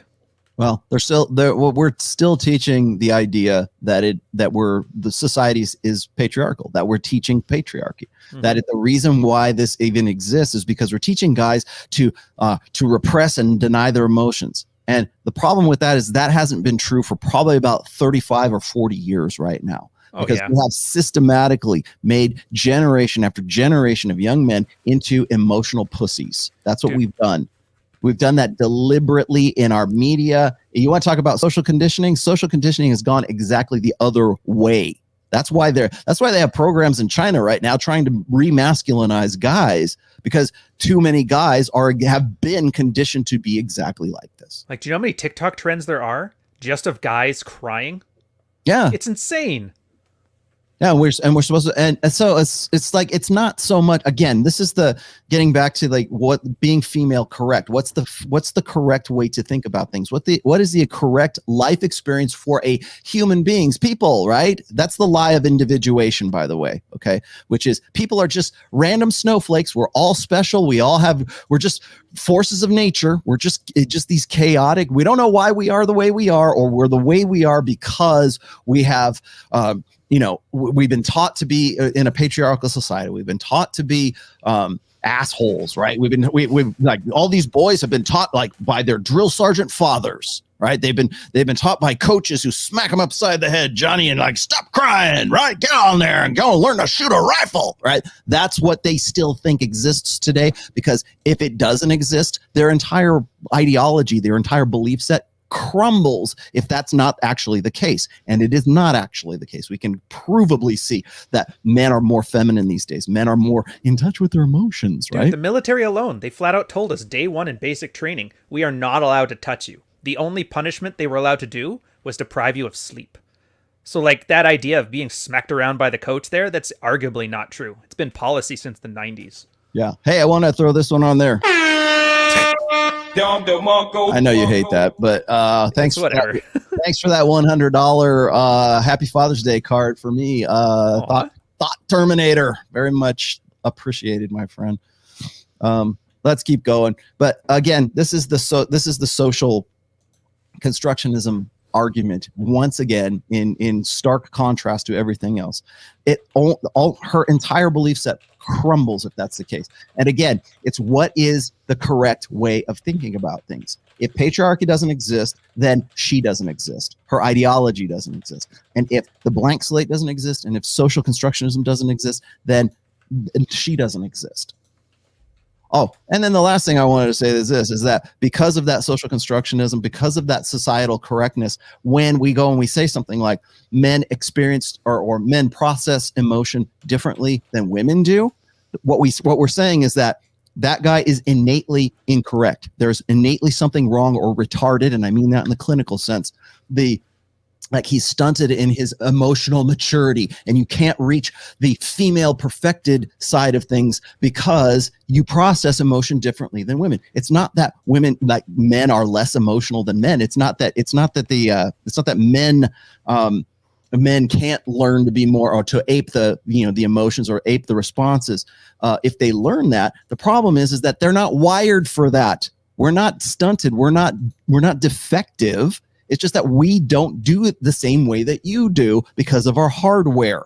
But we're living in a gynocentric social order that tells us that we're wrong and we're mutants, or we're like, we're defective because we don't process emotion. That we didn't cry when the dog died in Marley and Me, right? We did. Maybe we did, maybe we did. But the thing is we don't have the same mechanics. We don't have the same machinery that you do. But we live in a society that says you didn't cry when this happened. There's something wrong with you. It must have been because your drill sergeant smacked you upside the head when you were 5 years old and told you to stop crying, Johnny. That's what she believes. And if that goes away, then everything else goes away.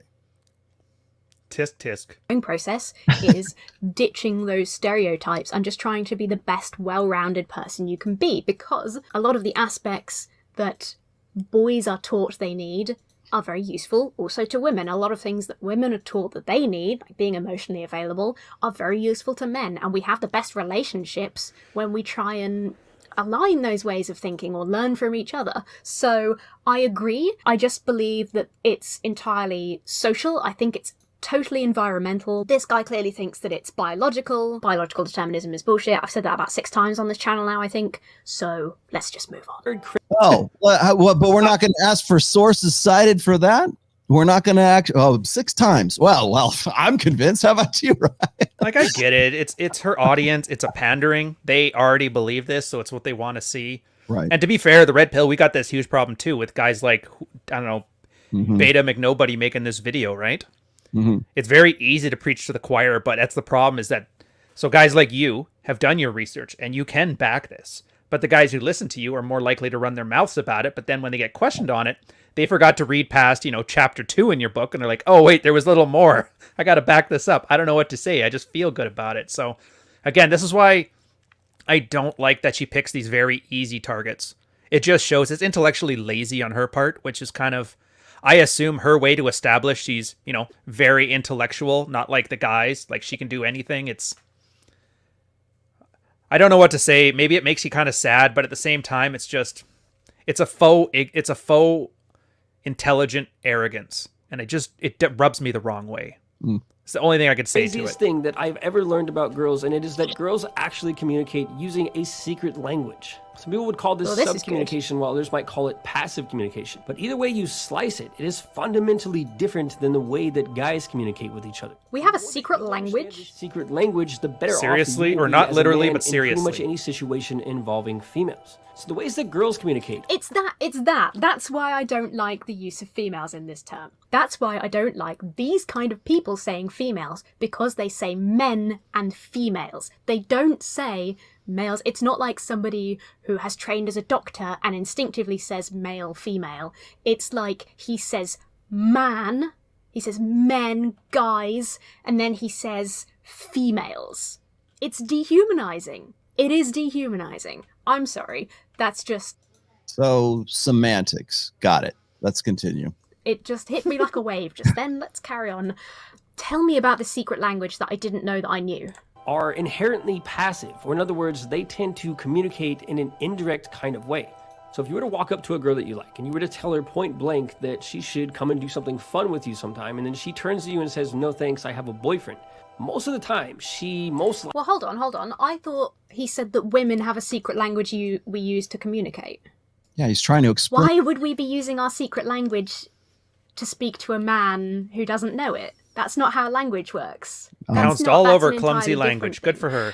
Actually, it is how women communicate. This guy's butchering this once again. This is the difference between covert versus overt language. He's trying to like dumb it down so the average Gen Zer will be able to understand this. Do you ever hear that joke about the Special Olympics?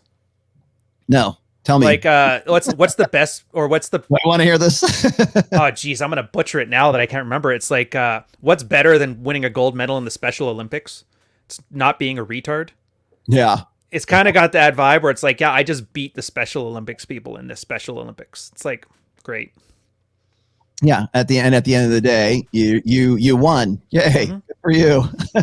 And this is just as much rage bait pandering shit as like the worst of worst Fresh and Fit podcast yelling at chicks with White Claws. Yes. But it's but it's the same way. His is like very visceral. It's visual. It's, yeah, get that bitch that looks like my ex-wife. And this one is the same way that would be porn to guys visually. This is like literary porn to girls, but in that same men versus woman, 6-year-old dodgeball, men v boys bullshit.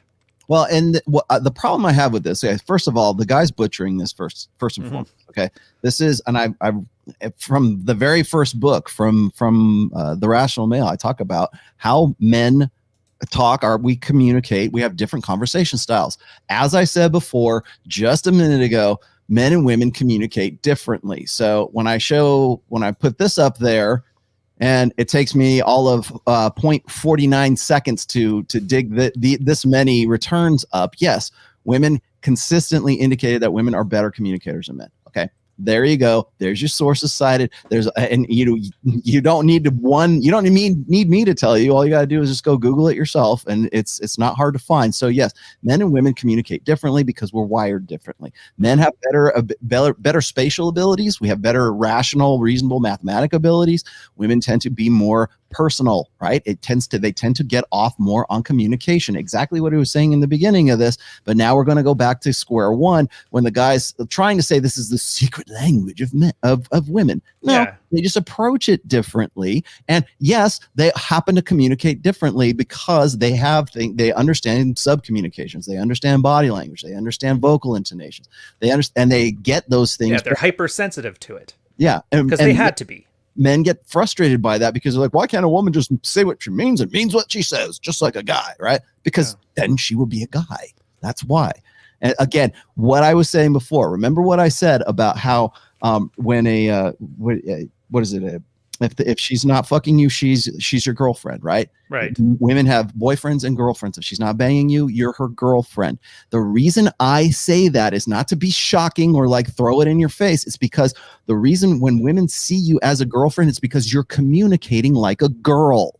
It's because your communication style mimics that of a girl, and you're trying to be sensitive and emotional and available, and you want to cry on demand and everything else because most blue pill beta guys think that the more alike they are with women, the better off they'll be. The better the like they'll be, the more nice they'll be, the more agreeable that they will be. And it never works because women aren't heterosexual women are not looking for another girlfriend. They're looking for a guy they want to have sex with and have that difference. Again, I'm going to quote Royce: the secret to a good relationship is not alignment. It is not familiarity. It is polarity. It is, are you a man? Is she a woman? Then you're going to get off on each other a whole lot more than if you're trying to play her girlfriend. And yes, her hindbrain, her lizard brain, whatever you want to call it, will figure that out because she communicates differently. She figures this stuff out, because if you start talking to her in the female language, if you start like trying to be emotive and everything else like her girlfriends are, her hindbrain's going to read what you're saying as another girl. You become her girlfriend. That's how it works. That's why I said that in the first place. People always misquote me on that. Oh, Rollo just says you got to be banging anything on two legs. No, that's you read it. Do your homework at least a little bit. But this guy clearly has not done that, because he's trying to dumb it down for this generation. I'm going to jump in ahead of whatever his explanation is, which I will listen to in a second. And I'm going to say, if you go up to a girl and say, hey, would you like to do something fun later? And she says, sorry, I've got a boyfriend. It's because 99% of the time when men appear out of nowhere and say, hey, let's get to know each other, let's do something, it's because the guy is attracted to you. And if you just want to shut that down quickly, then unfortunately, involving a man in the equation is one of the fastest ways to actually get men to respect. Almost like a secret language. Almost like a secret language. I was just about to say that. That's quite a bit like indirect communication. Isn't that exactly what he just said? That's the boyfriend disclaimer. Thank you very much for pointing that out and elaborating it so I don't have to. Respect your no. So, yeah. That's why she says, sorry, I've got a boyfriend. Likely doesn't actually have a boyfriend. This is simply an easy way to tell you without directly telling you that she is not interested. But this form of communication, or this secret language, goes far deeper than saying sorry, words. I've got a boyfriend is not secret language. Not just with words, but also with their behavior. This is why when they like you, they will leave tiny little clues or body language signs that tell you without oh no, not the body language thing. They like you. I hate this. Flicking your hair. Several purposes, but most importantly, it shields the girl from being labeled by others in a negative way. Since pretty much the beginning of mankind, society has not looked favorably upon females who overtly show that they are attracted to a man, because it comes off as being overly sleazy and, to be frank, desperate. Understanding this subtle but incredibly important secret language that girls use completely changed how I interact with them forever. You see, men who have great value are able to understand this secret language and use it to their... Stop attributing value to people like people exist on a scale of numbers. They do. advantage. And in the simplest example that I can think of, understand... She's going to come back to that. So let me just throw this out. I'll click a little bit here in a second, but like, this is conflating value, by the way. It's conflating it. Like, again, it goes back to the idea that we're all special snowflakes and we all have some intrinsic valuable worth that it's you know, what I find fascinating is that it's dehumanizing for a man to say, yeah, your value, her value, to try to find some way to like put a metric on things. But when women do that, they don't have a problem. You're out of my league, right? Oh, I just wasn't attracted to him. They'll, you know, someone like this might say, well, I just couldn't explain why I wasn't attracted to him. Well, guess what? Guys have tried to figure that out, and they have put numbers on it. And they have tried to do exactly what men do. We're deductive problem solvers. To do so, we have to have a frame of measurement to do that. So, yeah, that sounds dehumanizing. It only sounds dehumanizing when it doesn't work in your favor. And she's not the target demographic. It's like you said, like the way you're explaining all this stuff, of course the language is going to appeal to those kind of guys because it's what they understand. Right. If you explained, and I guarantee you, because she contradicts herself here. You see it every time she makes a point. That's wrong, horrible, it makes me feel bad. Then she goes on and does and explains the exact same thing being right. Mm-hmm. So really the only difference here is that if you could explain this in womanly language, she'd be like, oh yeah, this makes perfect sense. Thank God you're not unattractive like this loser over here. Yeah. But it has nothing to do with that. It's just simple like branding, basically. Yep. It doesn't look if it doesn't appeal to you, you're not the target demographic. Yep. That females communicate in an indirect, passive way allows us guys to take a hint, so to speak, where other men are not able to. Or it allows us to understand the true meaning or the hidden meaning behind something that a girl is saying to us, whereas other guys who don't understand this language would only be able to comprehend the face value of what a girl is saying to them. I do totally support teaching men to take a hint. I am 100% on board with this plan. I remember a long time. But why would they need to take a hint, Ryan? I don't know. Maybe they need some kind of secret language decoder ring. If it wasn't direct, why we could just as easily say, why can't women just say what they mean and mean what they say? Why? Wouldn't that be easier than trying to teach guys to take a hint? Why would we not just do that? How did you do this for 15 years? This is so derivative at this point. You've had this conversation since 2004. Perhaps because we live in a gynocentric social order and we expect men to come over to the female way of communicating. Perhaps because we want men to be more correct and more like perfected human beings by being more female so that they can take the hint. Yeah, something like that.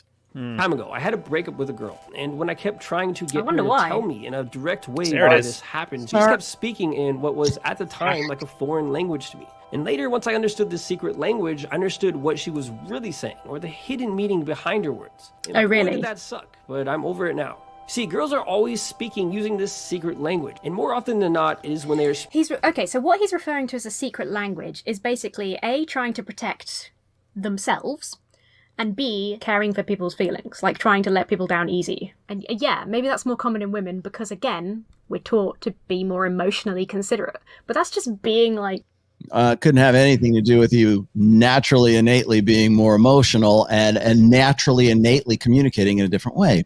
Yeah. And this is something... Oh, sorry. Finish your thing. Like I was saying before, like all you have to do is go on. You want references? I've got 913 million of them in 4.49 seconds. Yeah, and this is again, girls love to filter this. Most girls, because some guys do it too, love to filter this stuff to a reputational management or solipsism. How does that statement affect me? She's not arguing that it's wrong, or she's not arguing that she doesn't do it.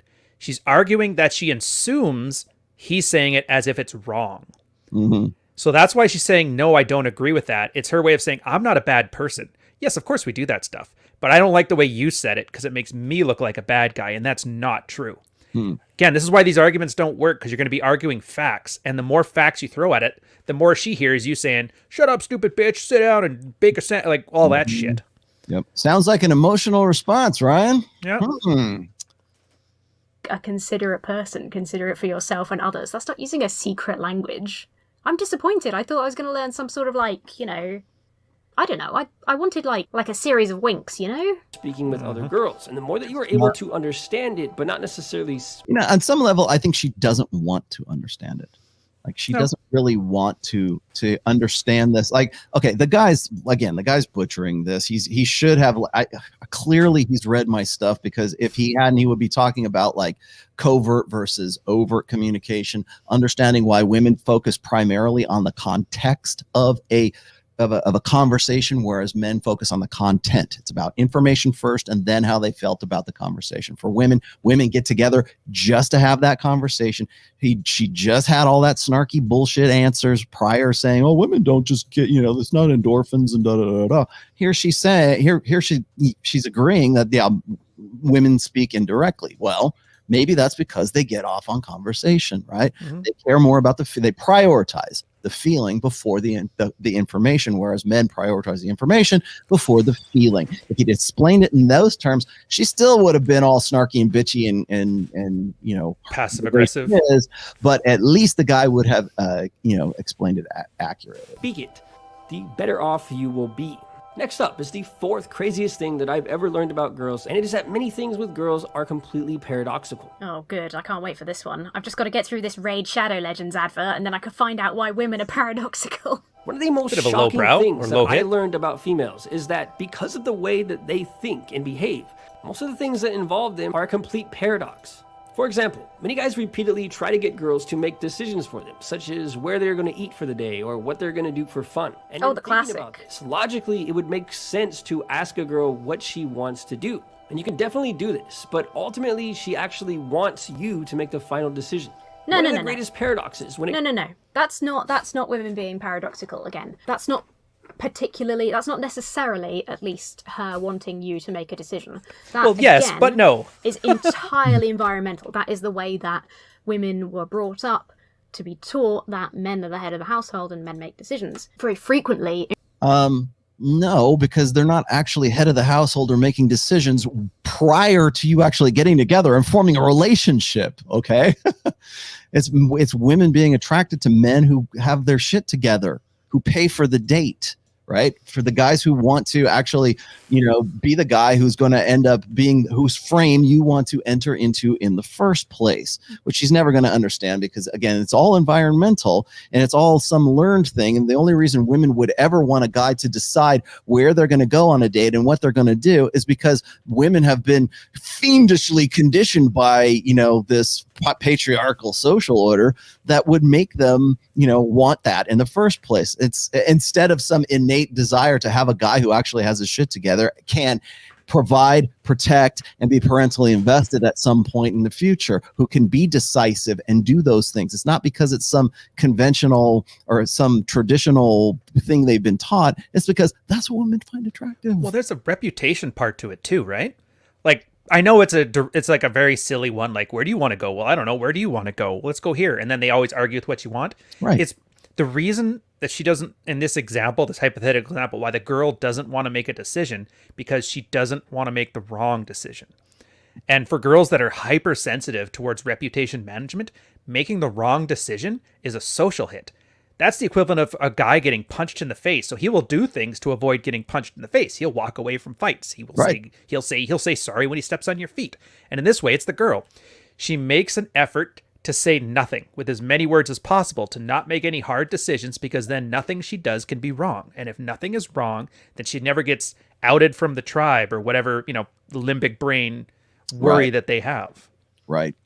Right. Or patriarchy. I don't know. Fucking know. I love how it always the pat answer is always, it's the environment, it's society, it's patriarchy, it's not my fault. It's not my fault. Yeah, it's like the devil made me do it is now society made you do it. Right. Yeah. There's no responsibility except for that. As I said before, you remove the blank slate, you remove social constructionism as the primary thing. I'm not saying social constructionism is a thing, but it's not the only thing. And so when you insert biological factors and empirical data that show that there are such things as human nature, female nature, male nature, gendered sexual nature, men are this way, generally this way, women are generally this way, you get a predictive framework that completely destroys any default social constructionist blank slate equalist reasoning for stuff like this. And you know what happens? You don't get a show. You don't get entertained by it anymore. That sucks. In relationships, but not just in relationships, actually. In all kinds of relationships, in friendships, in work relationships, women are berated for being bossy or controlling. It's always the controlling, crazy wife. It makes it harder to make decisions because you feel as though you're going to be blamed for your decision being wrong. And it's much easier to just... Called it! Well, you're the man, I've been taught that you are the decision maker, so we'll do what you want. And then, that'll make... Yeah, it has... Don't want to get blamed. Fucking give me my silver dollar. There you go. You win. Ding. I need that sound drop. I just got a Stream Deck too. I'm gonna have to get to some more sound drops now. Yeah, I mean, exactly. It's and again, it's she thinks that women are stupid. Like she just said, women are all different, wonderful beings who are just these, everyone's a special snowflake. You want to know where snowflake came from? It's this chaotic understanding that just people are just people and there is no human nature. And it's what is it? It's the blank slate for sure, but it's I don't want to say it's a noble savage kind of thing, but it's like everything is just societally driven.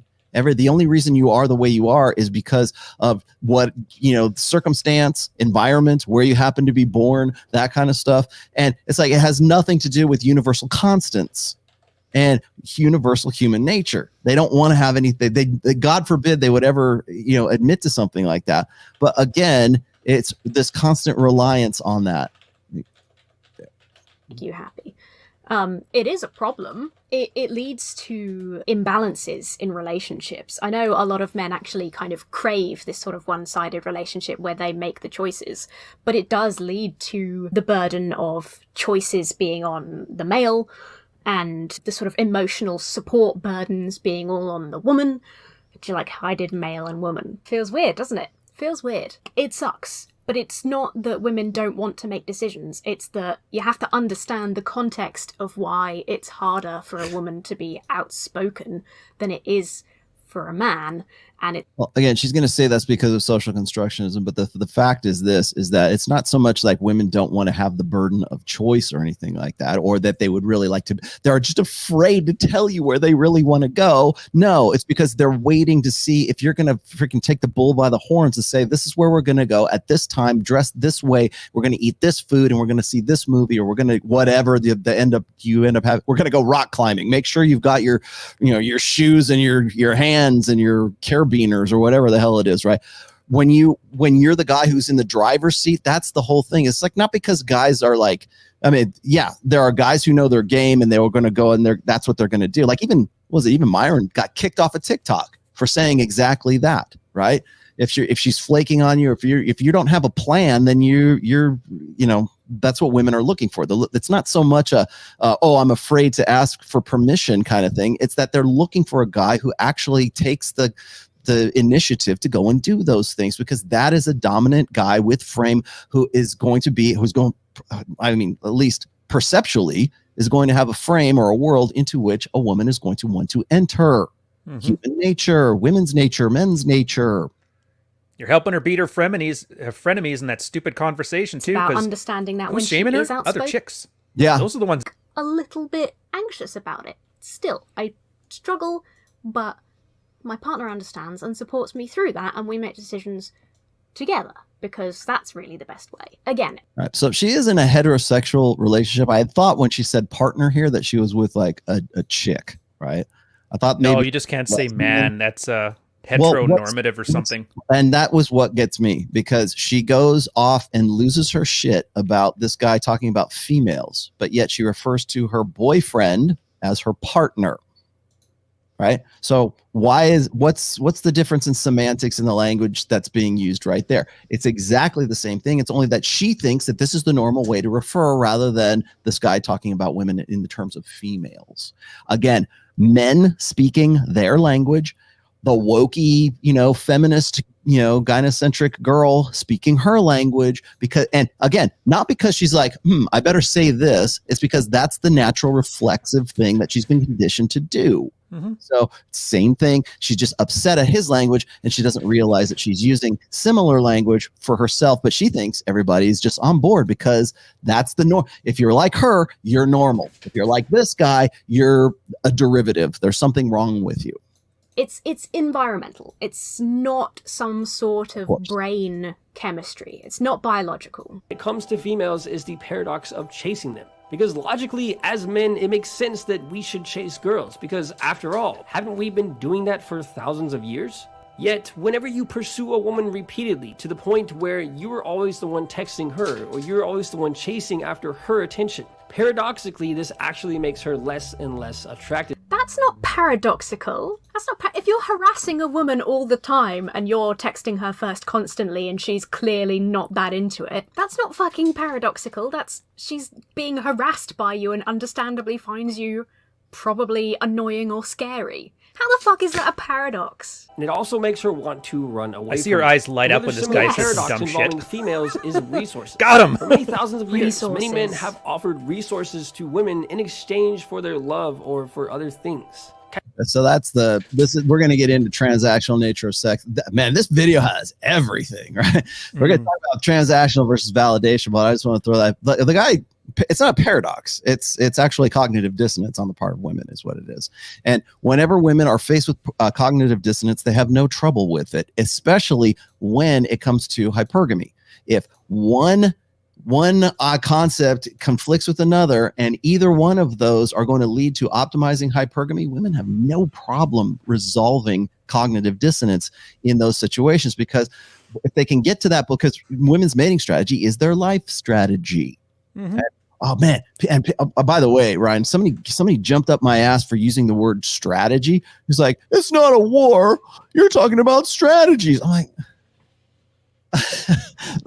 that's just the terminology. It's not like I'm saying, "Okay, gentlemen, come into the war room. Here's the map. Yeah, let's put our pieces on the map and we're gonna fight it out." I bet you it's the kind of guy who takes metaphors literally too. Yeah. It's like rule of thumb. as a Wait a way minute, to- you don't have a thumb. Like, shut up.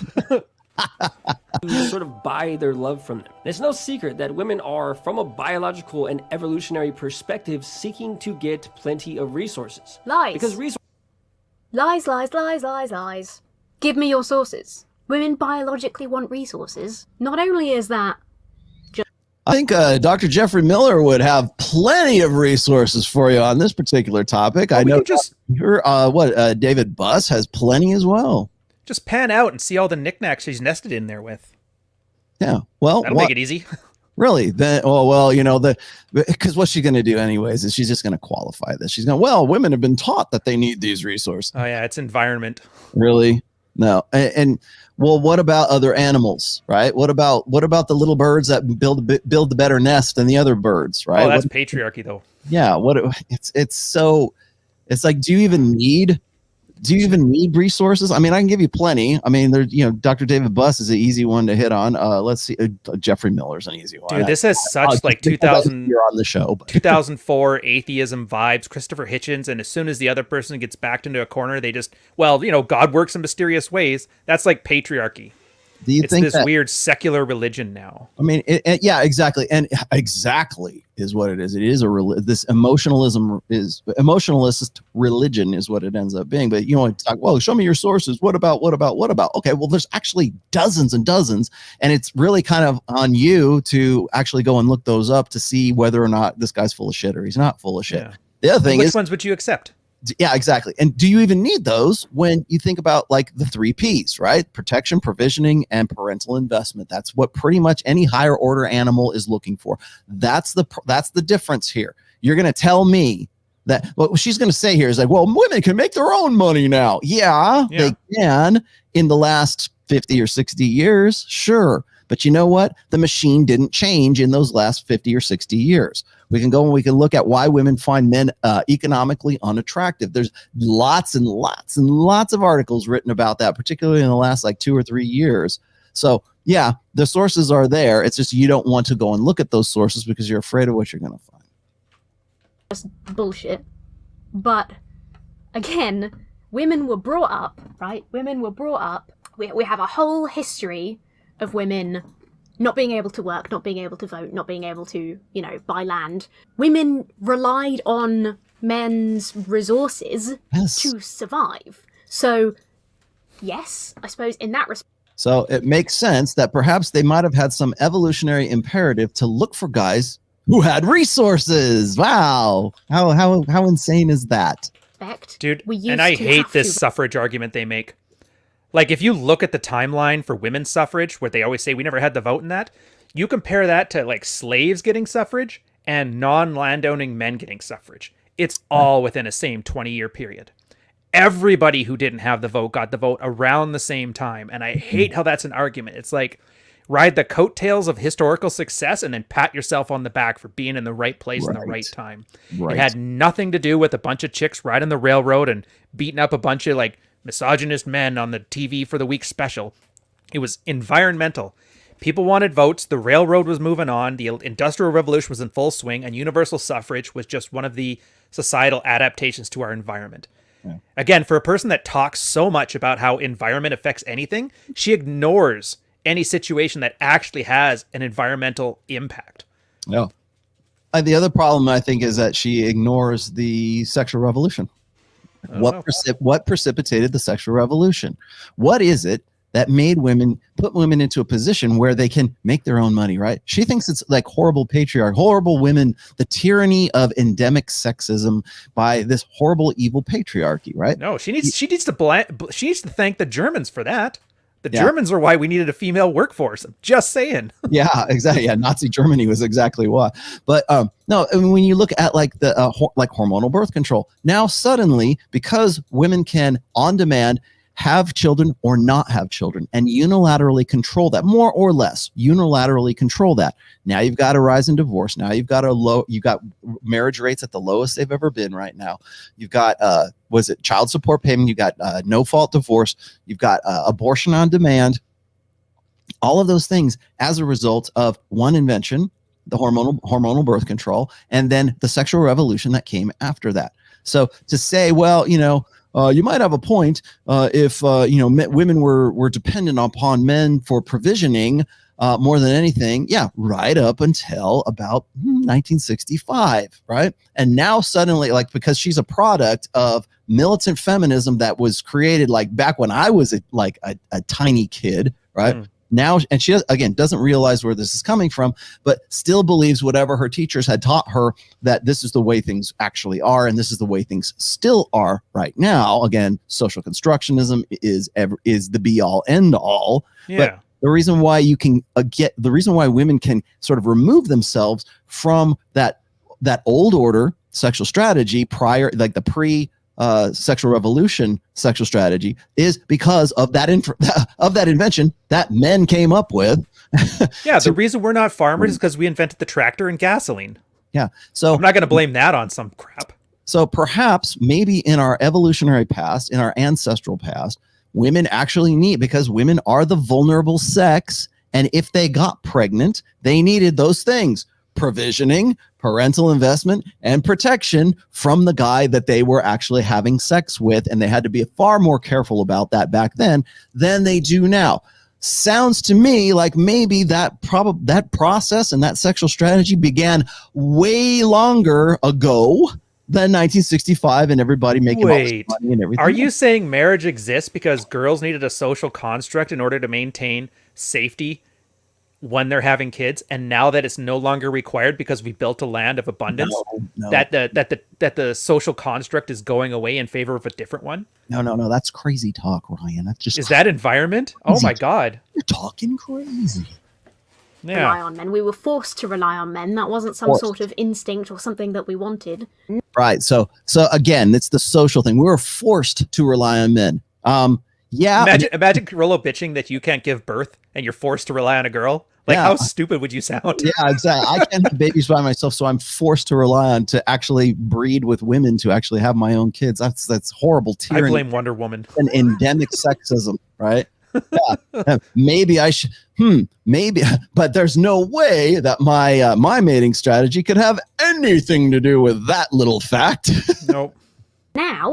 Now we can actually live our own lives in peace and actually make our own money if we want to, and don't have to marry a man just to survive. And therefore, women aren't chasing your resources.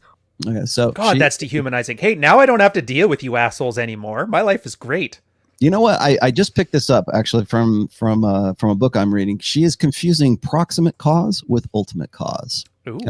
I have to look that up. Ultimate cause is, what does she want? What do you want to do with your life, right? Proximate cause is, here's where we are now, and this is the way it should have been all along, right? This is the not seeing, like the forest for the trees, right? The forest is the ultimate cause. The trees are the proximate cause, and that's what she can't see past that. Well, we're not actually looking for, like, when your entire ideology is built on social constructionism, anything that would be, again, like a biological thing, anything that could have led up to the fact that this guy is saying that women are looking for provisioning, protection, and parental investment, that sounds like crazy talk, because again, proximate cause versus ultimate cause.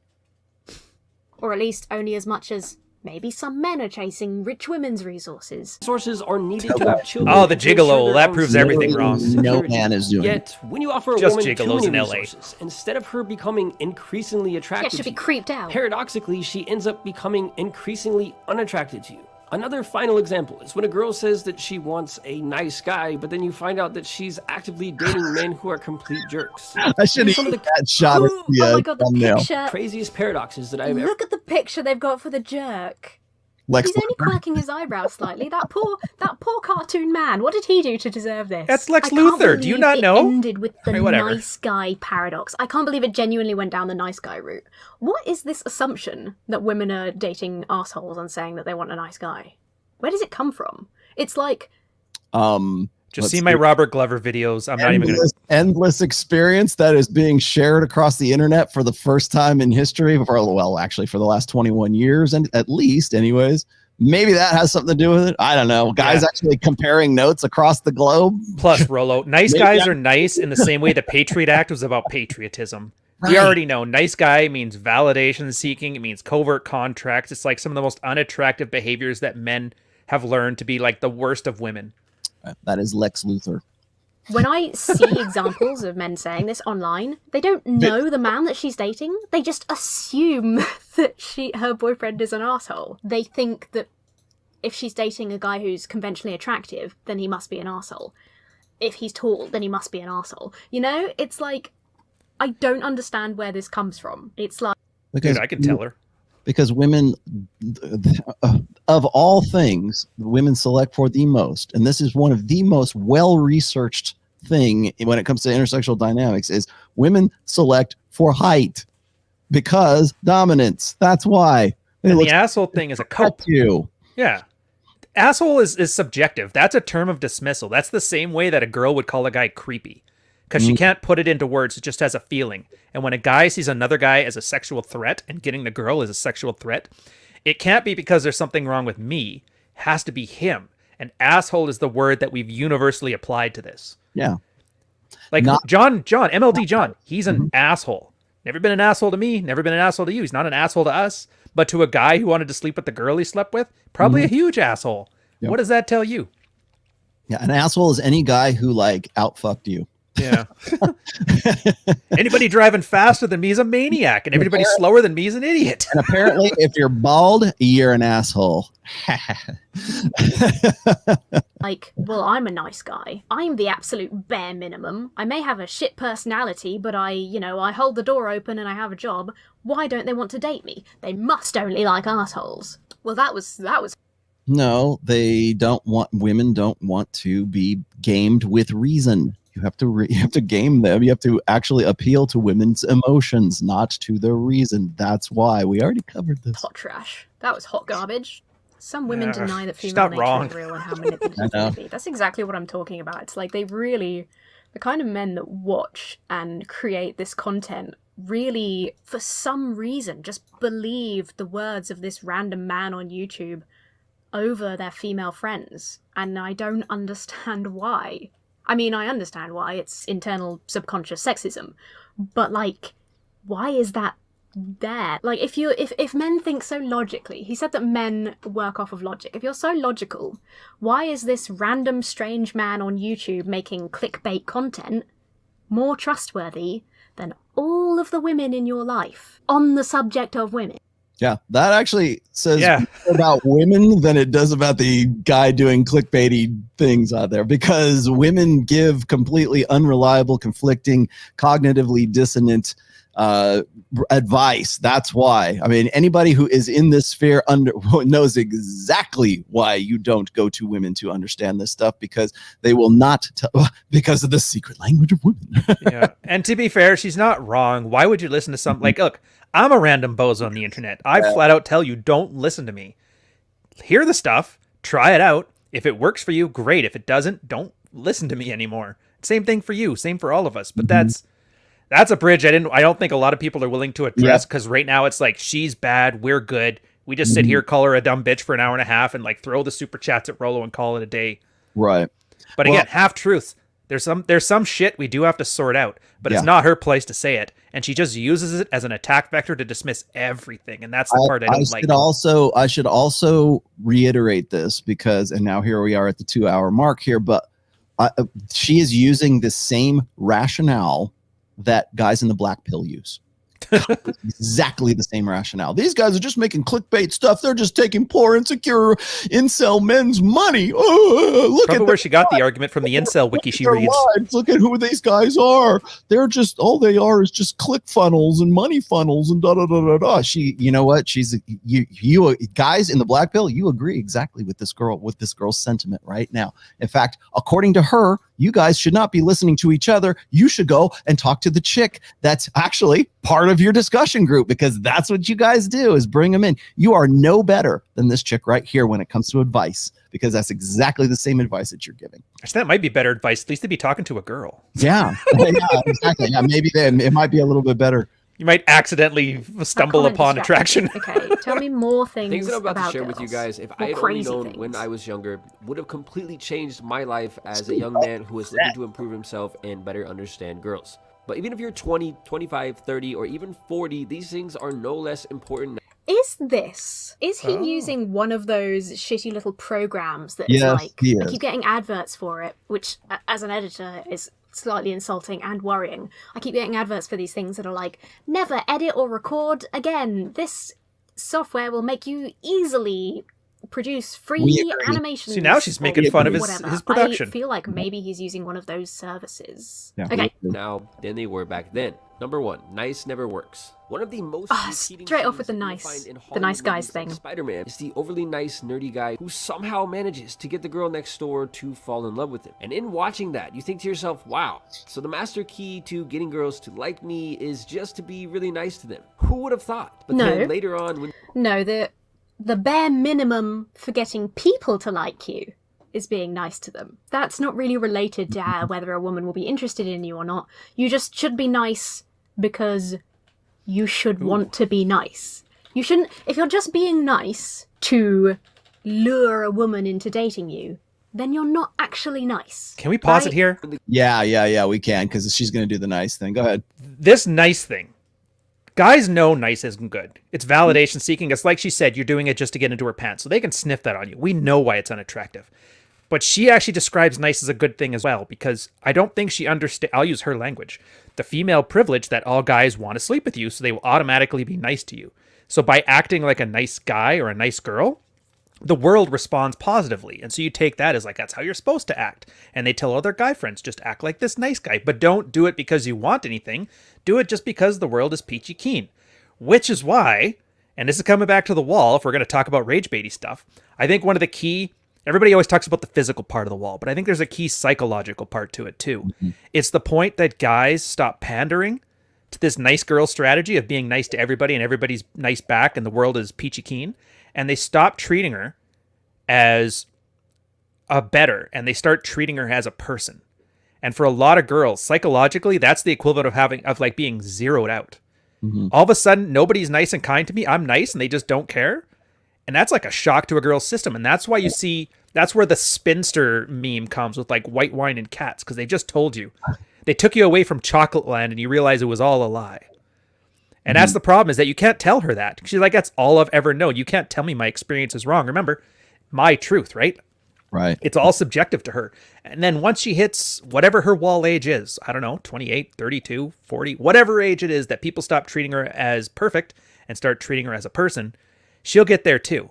But it's one of those lessons that nobody can tell to somebody. They have to learn it the hard way. And again, that's why these arguments are always a waste of time. Mm-hmm. It's like trying to convince you, like, Ibanez is a bad guitar. I've been trying it for years. You still tell me to shut up. It's just not going to happen. No, I agree. One of the topics I've written besides my programming, right, that I've written the most about is like being the nice guy. Like nice, it was always the nice versus jerk spectrum back in the day. Like I still kind of align with that too, because most guys tend to be more nice than they tend to be like they side on the asshole side. And I remember back when in the 2000s when I was just writing blogs and working, doing stuff on So Suave. Right. Guys were like the guys, and this was mostly guys. It wasn't even women so much, but it was like guys who would hit me up and they'd be critics of me, and they would say, "You're teaching a generation of guys to be assholes." Like, don't worry about it, man, because when you look at the spectrum of like, there's nice guy, doormat, nice guy on one side, and then there is, like borderline abusive jerk on the other side. Most guys lean like the 80%er guys, like the guys like the Pareto principle. Those dudes who way too far to the nice side, because they think that. Because logically they see that, I got to be nice to her. I got to carry her books home from school, I would hate to work out. I don't want to get too big. I hate to accidentally trip on a school and get a PhD. Right. I wouldn't want her to feel uncomfortable around me. So I'm going to go the nice route. And I'm not saying don't be nice, don't be cool, don't be like, don't just be some like, spastic jerk or anything like that. I'm just saying that guys need to side more on the jerk side of the spectrum rather than the nice guy side of the spectrum, because women are expecting nice, just like you said. They're expecting that. They're expecting guys to want to carry their books home from school, to bring the laundry home, right? To carry the grocery store. That's how you get chore play, right? Guys think, yeah, that's right. That sounds great. I'll go wash the dishes. That will be something nice to do for my wife or my girlfriend. And then she'll want to bang me, right? That's the part that they have a problem with. So it's like, I wrote this one essay. It was called Play Nice. And it was like the wolf in sheep's clothing. Most women today are very wary of nice. They're very like, well, why is he being nice to me? It's like the Chris Rock routine where Chris Rock is saying, it's like, every guy, anytime he does something for you, it's like, how about some dick, right? Oh, let me fix your flat tire. How about some dick? Dude, she even says that in the Rich video. The reason that they do this stuff is because, like, he talks about the no test. See what a girl says when you say no. If she freaks out, she's like, actually, girls should do that too, because usually when you tell a guy no, the nice guy acts nice, and then she says no, they get really angry. Yeah. So like she wouldn't even disagree with this. They know it instinctively, and they use their special language. Yeah, exactly. To like deter guys from doing it. Yeah, Bradford Hogue says this. He says, isn't it funny that from the study of homosexual relationships that we have learned that all intimate relationships have a masculine and feminine actors? Yes, there's always a dominant and there's always a submissive in any relationship. And that's not just necessarily like intimate relationships. And yes, even in homosexual relationships, there's a top and there's a bottom. There's a dominant personality, a masculine personality. There's the butch, bull dyke girl. And then there's the feminine, girl who's plays the role of the female. And who don't take my word for it. Just go look at Oprah and what she's done when she was doing that series on sexual fluidity way back in like the early. Was this the Rage Bait Oprah years? Yeah, exactly. And it's like, so there was this trend when I wrote about this. Actually, I have if you are curious, on the Rational Male, I have an essay called Sexual Fluidity. And I wrote about this back then. And it was about women who were leaving their husbands because they were too nice, because they were too feminine. They weren't the masculine guys. And they wanted someone like their dads, right? Yep, they wanted I'm not happy. Who's going to be able to fix a flat tire, who's going to be able to. And so what they did was suddenly they discovered that they were actually homosexual, but they didn't look for other homosexual women. They looked for bull dyke butch women who were more masculine to serve that role. That's why. Sounds like something in the human nature process rather than being educated, because God forbid, we already think like, I wonder if I was to ask her, do you think that homosexuality is a biological cause, or if is it a socially constructed cause? Because according to you, it should be socially constructed and therefore it is behavioral and not biological. What say you, Emma Thorne? Oh, that classic one there. Yeah. Homosexuality a biological thing, or is it a socially learned thing? Because if you say, just ask her if you can pray the gay away. You say one or the other, you're screwed. Yeah. You got put your opponent on the horns of a dilemma. Thank you, Robert Greene. Real nice guys. Yeah. Well, and then exactly. The nice guy thing is that women are wary of nice guys more than ever. Right? They always have been, but like right now, the reason why the nice guy seems like he's trying to get in your pants kind of thing is, again, it's women see this as a strategy for guys. They see it as it's beta game is what it is. Being nice is beta game. Clumsy one. You're not really are you really a nice guy? Because if you're really a nice guy, you'll take me out to dinner and you won't expect sex, and you'll do it multiple times, and you'll be my friend, and you'll listen to me cry on the phone after I bang the hot guy in the foam cannon party, right? You'll be my emotional tampon.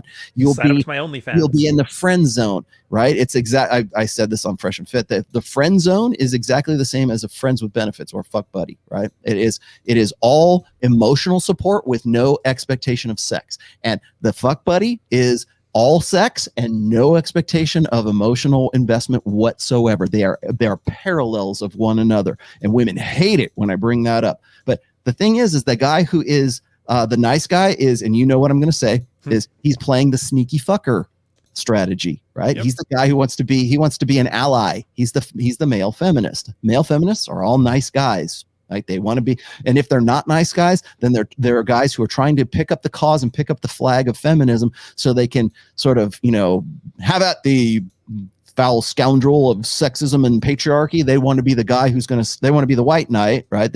If the guy is alpha and he's blue pill, that's your guy right there. Maybe he's not nice, but he's nice to women, but he's not nice to other guys who don't toe the same line, the ideological line that Emma here toes as well. And again, that sneaky fucker strategy is antithetical to women's ability to select to be in the position of sexual selection. That's the existential fear of women, to get with a guy who seems one way, but he's actually trying to get in your pants. He's actually trying to do an end run. And that's why when women see that nice guy, they go, that rubs them the wrong way. They want to punch him in the face, just like Vox Day says, because it's right there. It's too obvious.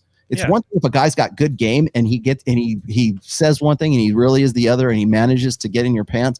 It's another thing if the woman sees it coming, and that's why we love things like indignation generating shows, right? Especially when it comes to cheaters, right? Ha! We caught him before he could have sex with us, and we could possibly gotten pregnant by this guy. He's really not who he says he is.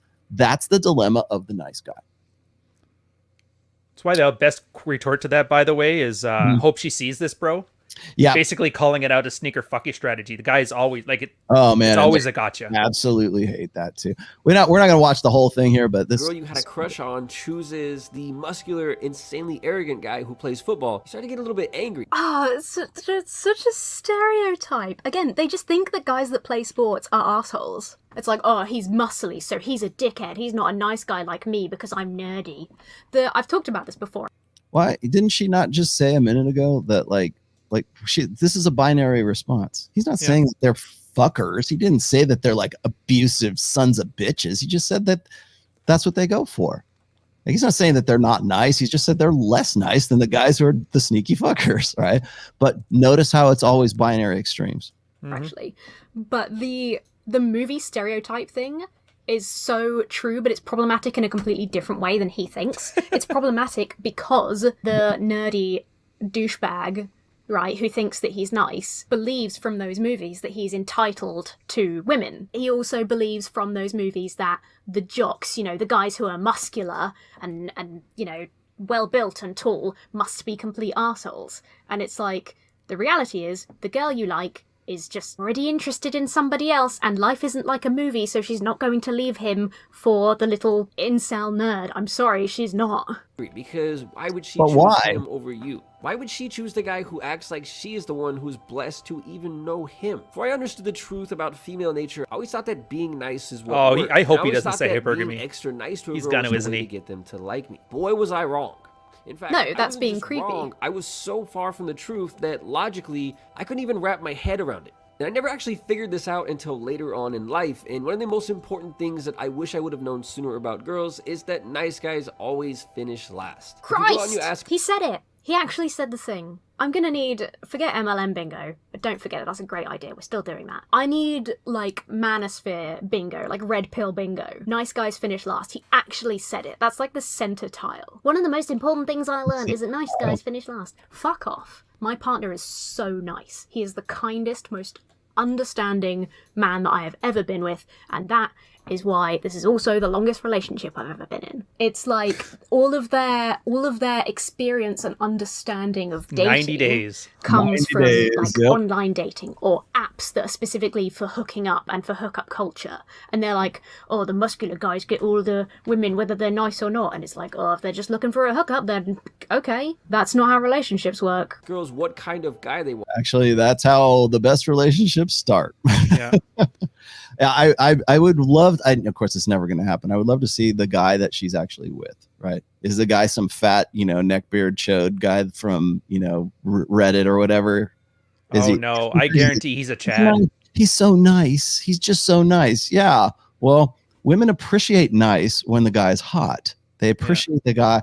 Like when women talk about the things that they appreciate the most in guys when it comes to the beta bucks side of hypergamy, and they rattle off all of these things like he's got to be nice, he's got to be funny, he's got to have a good head on his shoulders, he's got to be determined, he's got to all those, that laundry list of things that women dancing around the actual thing.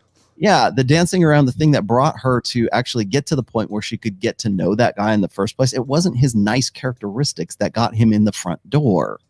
It's the fact that she was attracted to him, aroused by him in the first place, somehow, some way. No, nice does not get you laid. Hot gets you laid, okay? Nice might sustain a relationship for a little while. I mean, you still have to be at least in some way considerate and like not be a complete jerk, but you still can't be like this wishy, like she was just saying a minute ago, the clinginess, like you can't be clingy because that's just creepy. Well, what if the guy she's with right now became a little bit more clingy and became more insecure and started crying on demand and all this other shit? Right? Well, and that's too. There's also the flip flop too, right? Mhm.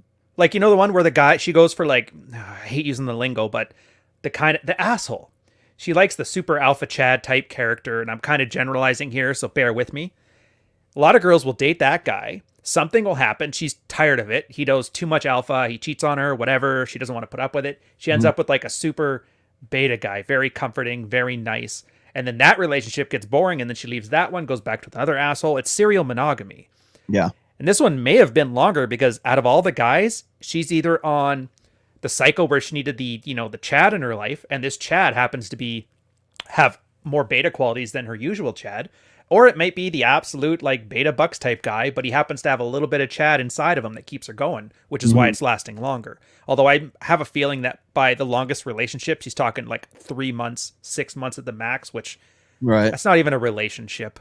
That's dating. And I like how she separates the hooking up versus having a relationship. Oh, right? The short and long-term strategies. Yeah. Right. Well, I mean, as if there's no, exactly. As if there's no other legitimate strategy than a long-term strategy. Right. Well, that's the only thing that works. Again, goes back to that. It's funny how she shits all over this kind of conventional understanding of gender dynamics, but yet the only legitimate interaction or intersexual dynamics has the purpose of forming a long-term relationship, right? Mm-hmm.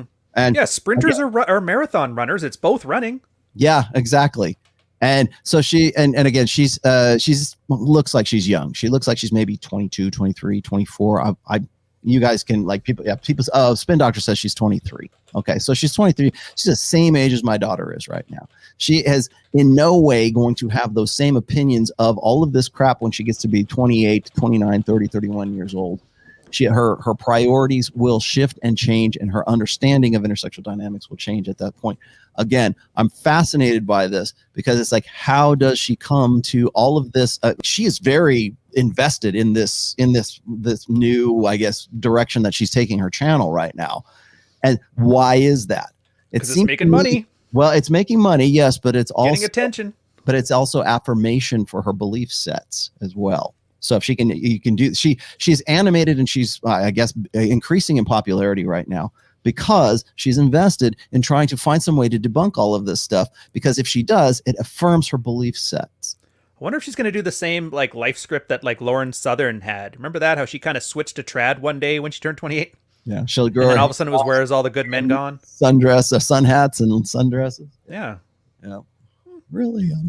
She'll be fine. That they want a nice guy. But if you look at the type of guy that most of these girls are actually attracted to, what you'll find is that most likely it's the total opposite of nice. Being really nice works great if you want to be friends with a girl, but if you're after anything other than that, being super nice just never works. Disagree. I think that you cannot be with someone that you're not also friends with. There shouldn't be a difference in how you treat them. You shouldn't treat a woman worse because you want to date her. That's like the most counterintuitive advice in the world. Now, if I could go back in time, just stop putting her on a pedestal. Is what he's getting at. It's like you said, guys are so far over on that side. You have to tell them to be a dick, because then they're going to miscalibrate that to act like a normal human being. Is that girls care a lot more about how much money you make and what are the resources you have to offer them. And to be totally honest, you can't really blame them. The number one purpose in life for pretty much every female on Again, this is an exact repeat of the last video and one that he said the last time, so I've already commented on this. It's environmental. He's repeating himself for clickbait title shitty animation videos so that he can make money on Patreon.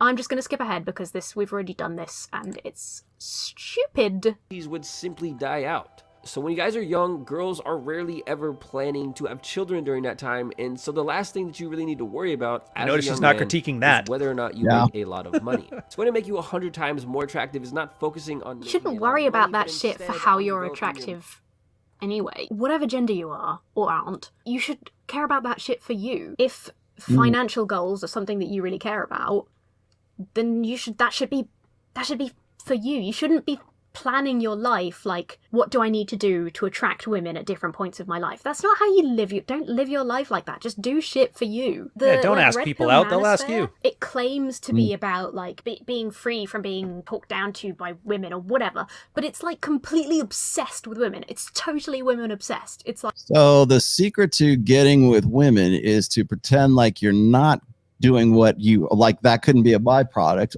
But also this is that be self-centered enough to focus only on making money for you, doing this for you. Sounds an awful lot like be an asshole, right? Like no, don't be concerned with what other people think. Just focus on one thing. Again, it's that binary exchange. I hear this from a lot of guys actually who say, yeah, just do it for you. It's a crisis of motive, right? Why do you go to the gym? Well, because I want to look good and I want to be able to lift heavy things and I want to be useful in a survival situation. Bullshit. Yeah. No, you don't go into the gym. Like, yeah, I do it for me. It's like women saying, I wear lingerie for me. No, you don't. I don't get why people are so embarrassed about that. Like, I know this will get me more female attention. And like, it's hardwired. It's like, I make good food because I like to eat. It's the same thing. But for some reason, you add a girl to the mix. Now it's like taboo. Right. I own a Rolex because I'm because of me, because I want to have a Rolex. I look, I'm yoked and I look like, Robert, I like Robert Frank used to. I look like a bodybuilder because that's for me, right?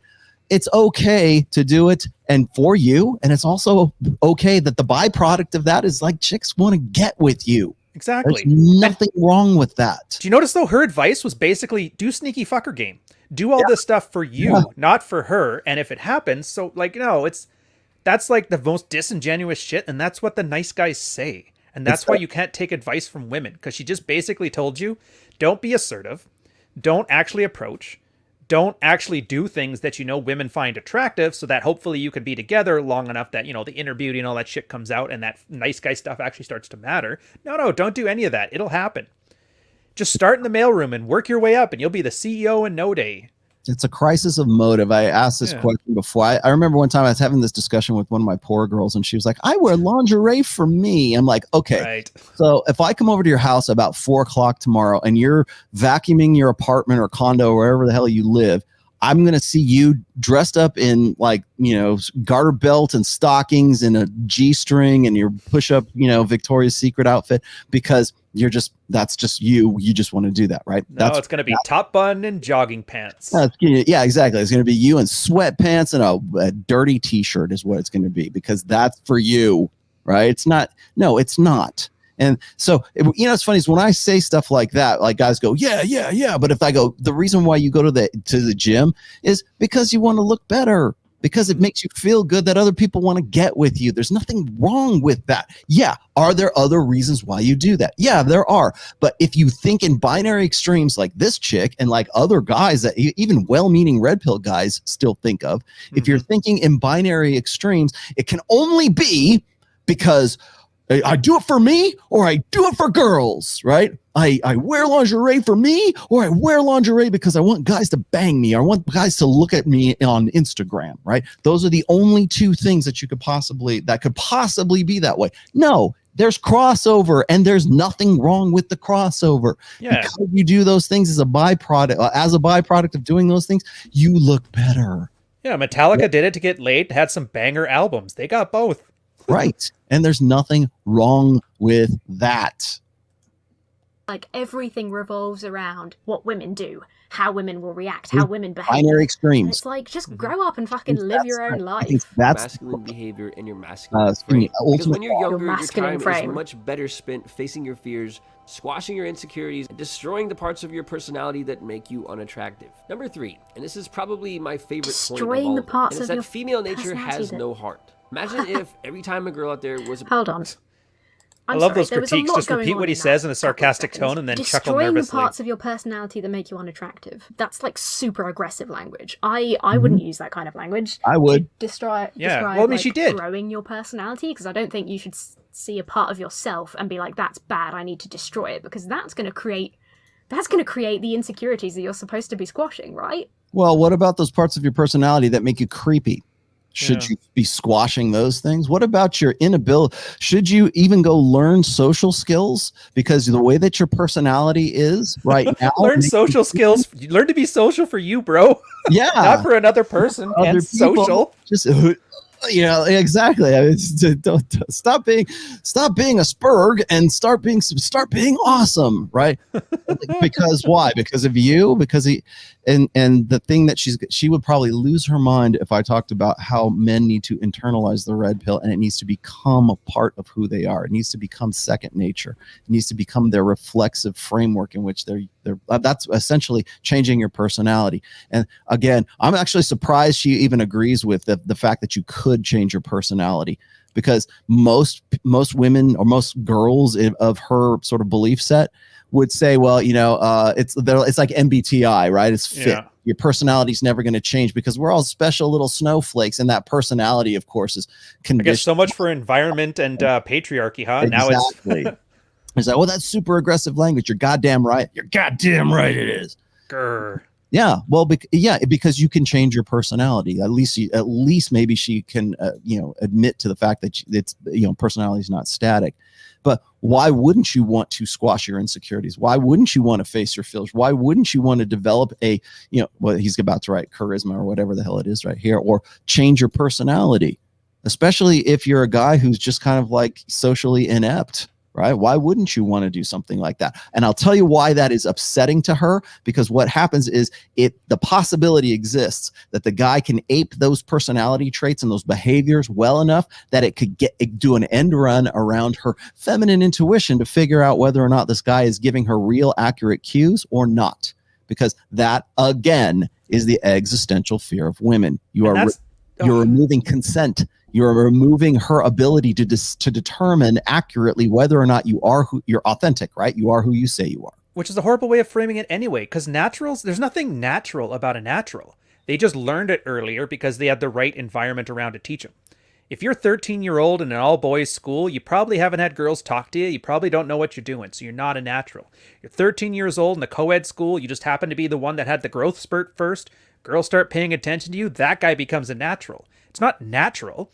It's just first to the what do they call that? First to the for the marketing term. First to market. He's just first to market. Yep. I'm going to continue a little bit. We're at 2:30 right now. I'm just going to let him finish out this last thing, then we'll close. That's going to really hurt your self-esteem. Just because there's an aspect of your personality that doesn't make you attractive, unless it's like something that makes you a bad person, like you really like criticizing people. You so really only do like it if it works down for her. To people.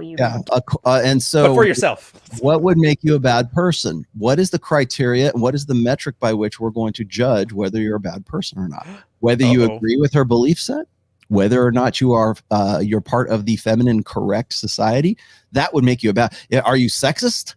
Are you a misogynist? According to this particular side, maybe you want to change that and crush that part of your personality, but nothing else. Whatever works for me. Do it for yourself, and I'll let you know when you get there. Something like that. Yeah, work on that. Work on getting rid of that. But like, if you're like, oh, my love of Lego isn't doing anything to get a woman into my life, it's giving you other joy. Like, it doesn't fucking just calm down, leave your personality alone. It's fine. Just learn to be actually normal. Dude, nobody's and ever nice whatever to women. Where's Jack when you need him? I know. All of the actual good advice in these videos so far have been like, stop harassing women because it makes them not like you, paradoxically. Now let's take a sip break and then find. That's good enough. I don't want to keep going. I don't want to belabor this too much more. You get the gist of where she's going with this. I thought it was interesting. There's more to this, by the way. If you guys really want to watch it, I'll put the link in the description. I'm trying to only link things that people actually want to see or want to read right now. So don't shit up her comments, name dropping us, guys. Yes. Please don't. But I think that you want this YouTube channel to keep going, not getting us booted for harassment. It's probably the easiest way to fucking keep us going. And you're gonna do another. Her name is Emma Thorne, Thorne. You can go. I wonder if that's Ivan's daughter. Yeah. Throne. Is it Throne? It's Throne. He's Throne. I don't care. Whatever. Throne. Potato. Yeah. And you're gonna be doing a recorded video on the one from Rich. On Rich, yeah. That will be interesting. I will watch that. Are you going to do that as a premiere, or are you just going to drop it and go? I'm just going to drop that one. It's good. I wanted to have it done for the end of this show, but it's like, it's been There's been too much white boy summer. It's not going to happen. Yeah. So, and so last but not least, let me just see if I can tie this up with a nice little bow here. This is why I put in the title, is Generation Z right about the red pill? Okay. This is what I keep, I mentioned this before on Fresh Fit, is like, we have this new generation. I would say two generations, like the millennial generation, and now Gen Z is starting to come into an understanding of red pill, from an intersexual dynamics perspective. And it is the blind leading the blind, criticized by the more blind. And there, again, what fascinates me about this whole thing is that every single criticism or critique that she comes at this with is coming from an egalitarian, equalist, blank slate ideology, using the same language that has been used forever, since the early 70s, since the same presumptions of the militant feminists from the late 60s and the early 70s, the same presumptions that there is this endemic patriarchy, endemic misogyny, endemic sexism that is just completely the reason why guys like this exist. And like, we should all think in terms of social constructionism and blank slate equalism. And if you've read my fourth book, this book right here, which you will see in the very beginning of the description down below, you can find the links to that. Oh, thanks for that, Jamal. $50. I think you gave me a sticker. I can't show stickers on here. So the idea that the blank slate is still something that should be that we should base a society on is very much conflicting right now. You want to know why there's so much clash ideologically right now between the red pill and the woke generation? And it doesn't have to be necessarily about intersexual dynamics. If you want to know why like wokies are a thing right now, it's because they're still trying to cling to the belief set that she has. And that reality is kind of letting them know it ain't on. It's a 20th century way of thinking in a 21st century reality where we can go and find, like I said, I found 913 million responses or returns about male versus female communication. All of those studies as far back as like the 60s, right? I can go find those in PDF form. I can go find that research. It's right there to say, oh, well, cite your sources. All that says to me is that you're lazy. All that says to me is that you don't know how to use Google. That's all. Like, and even if you have them, it's not going to make any difference because I can cite source after source after source, and you're still not going to agree with me because all of those sources and all of that empirical data is going to go and conflict with your basic presumption, which is it is all social conditioning. It is all social constructionism. It is all environment, right? It is all the things that you believe right now. If you're a part of the woke generation, if you're part of the Gen Z and you're agreeing with this chick, understand you believe in old order thinking. And the reason you're upset is because this data, this empirical knowledge, the stuff that's being dropped right now, the stuff that I've been developing for like almost 20 years right now is part of a greater construct, which is we have the data. We have empiricism. We have all of this stuff. It's right here on tap that even a guy like me, who's not a psychologist per se, I don't have my doctorate in psychology, I can go and study this, understand it, and develop ideas and theories that revolve around that they have no answer for whatsoever because they're still mired in old order thinking that is rooted in the blank slate, social constructionism. In terms of tradcons, it's also the ghost in the machine. And in terms of the progressivists, it's also the myth of the noble savage. And that's old order.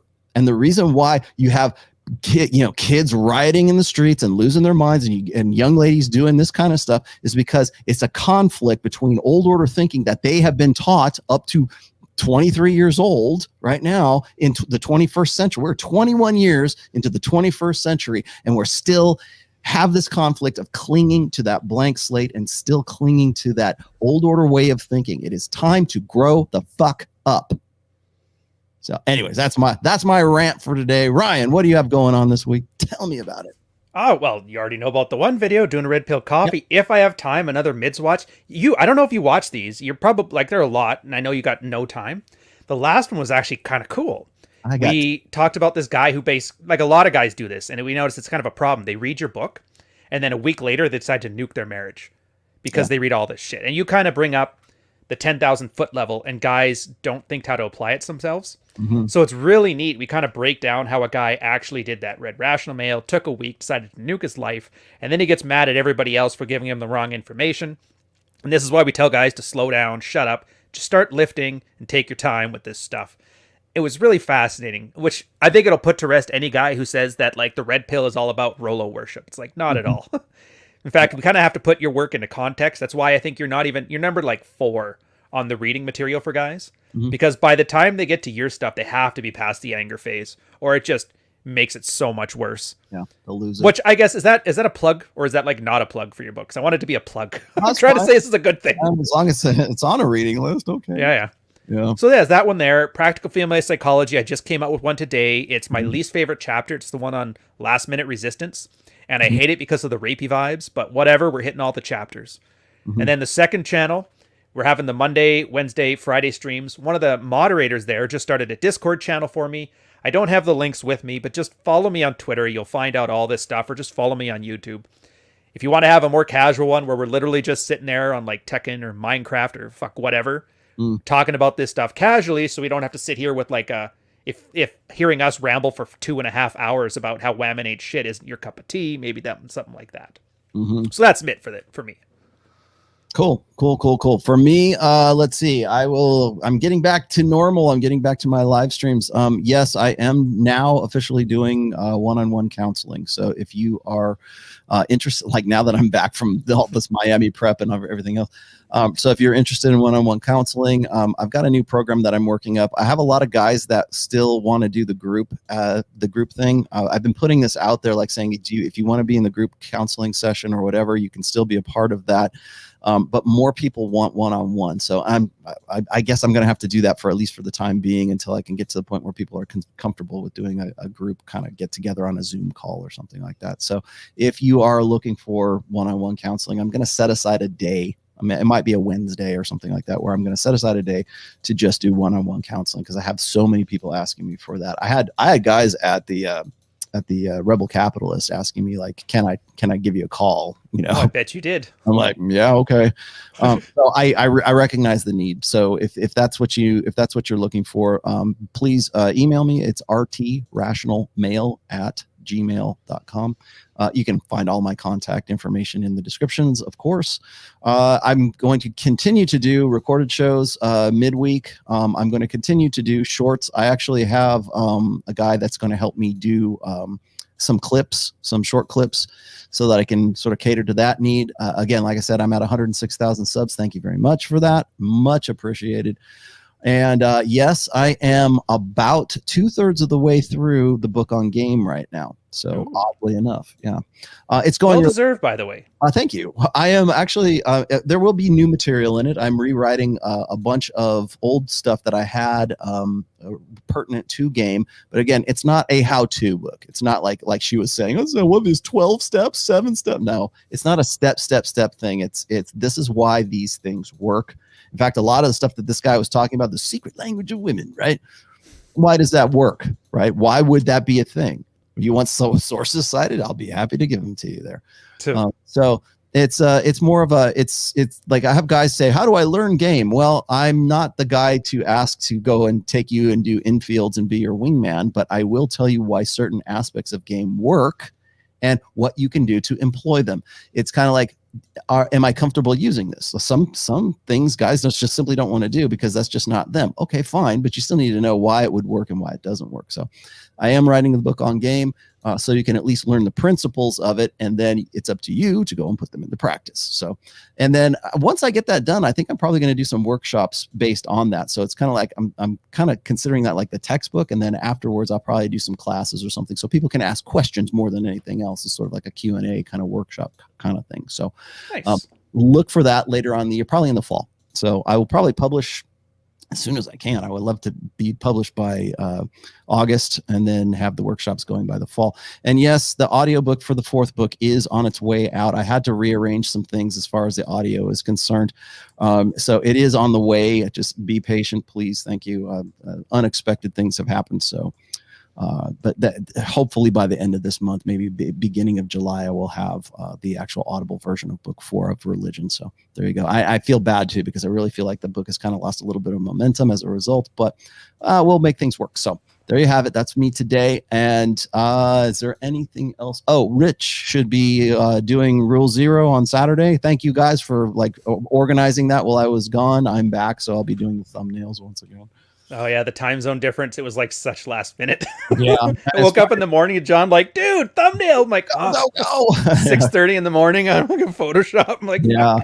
Well, because John's not on Twitter anymore, because I guess he got sick of being kicked off all the time. So like now he's on Signal and he's on Telegram. So he's doing his thing on there. So that's the only way I can really like get in contact with him. And yes, we still talk to John. He's still part of the team, just so you know.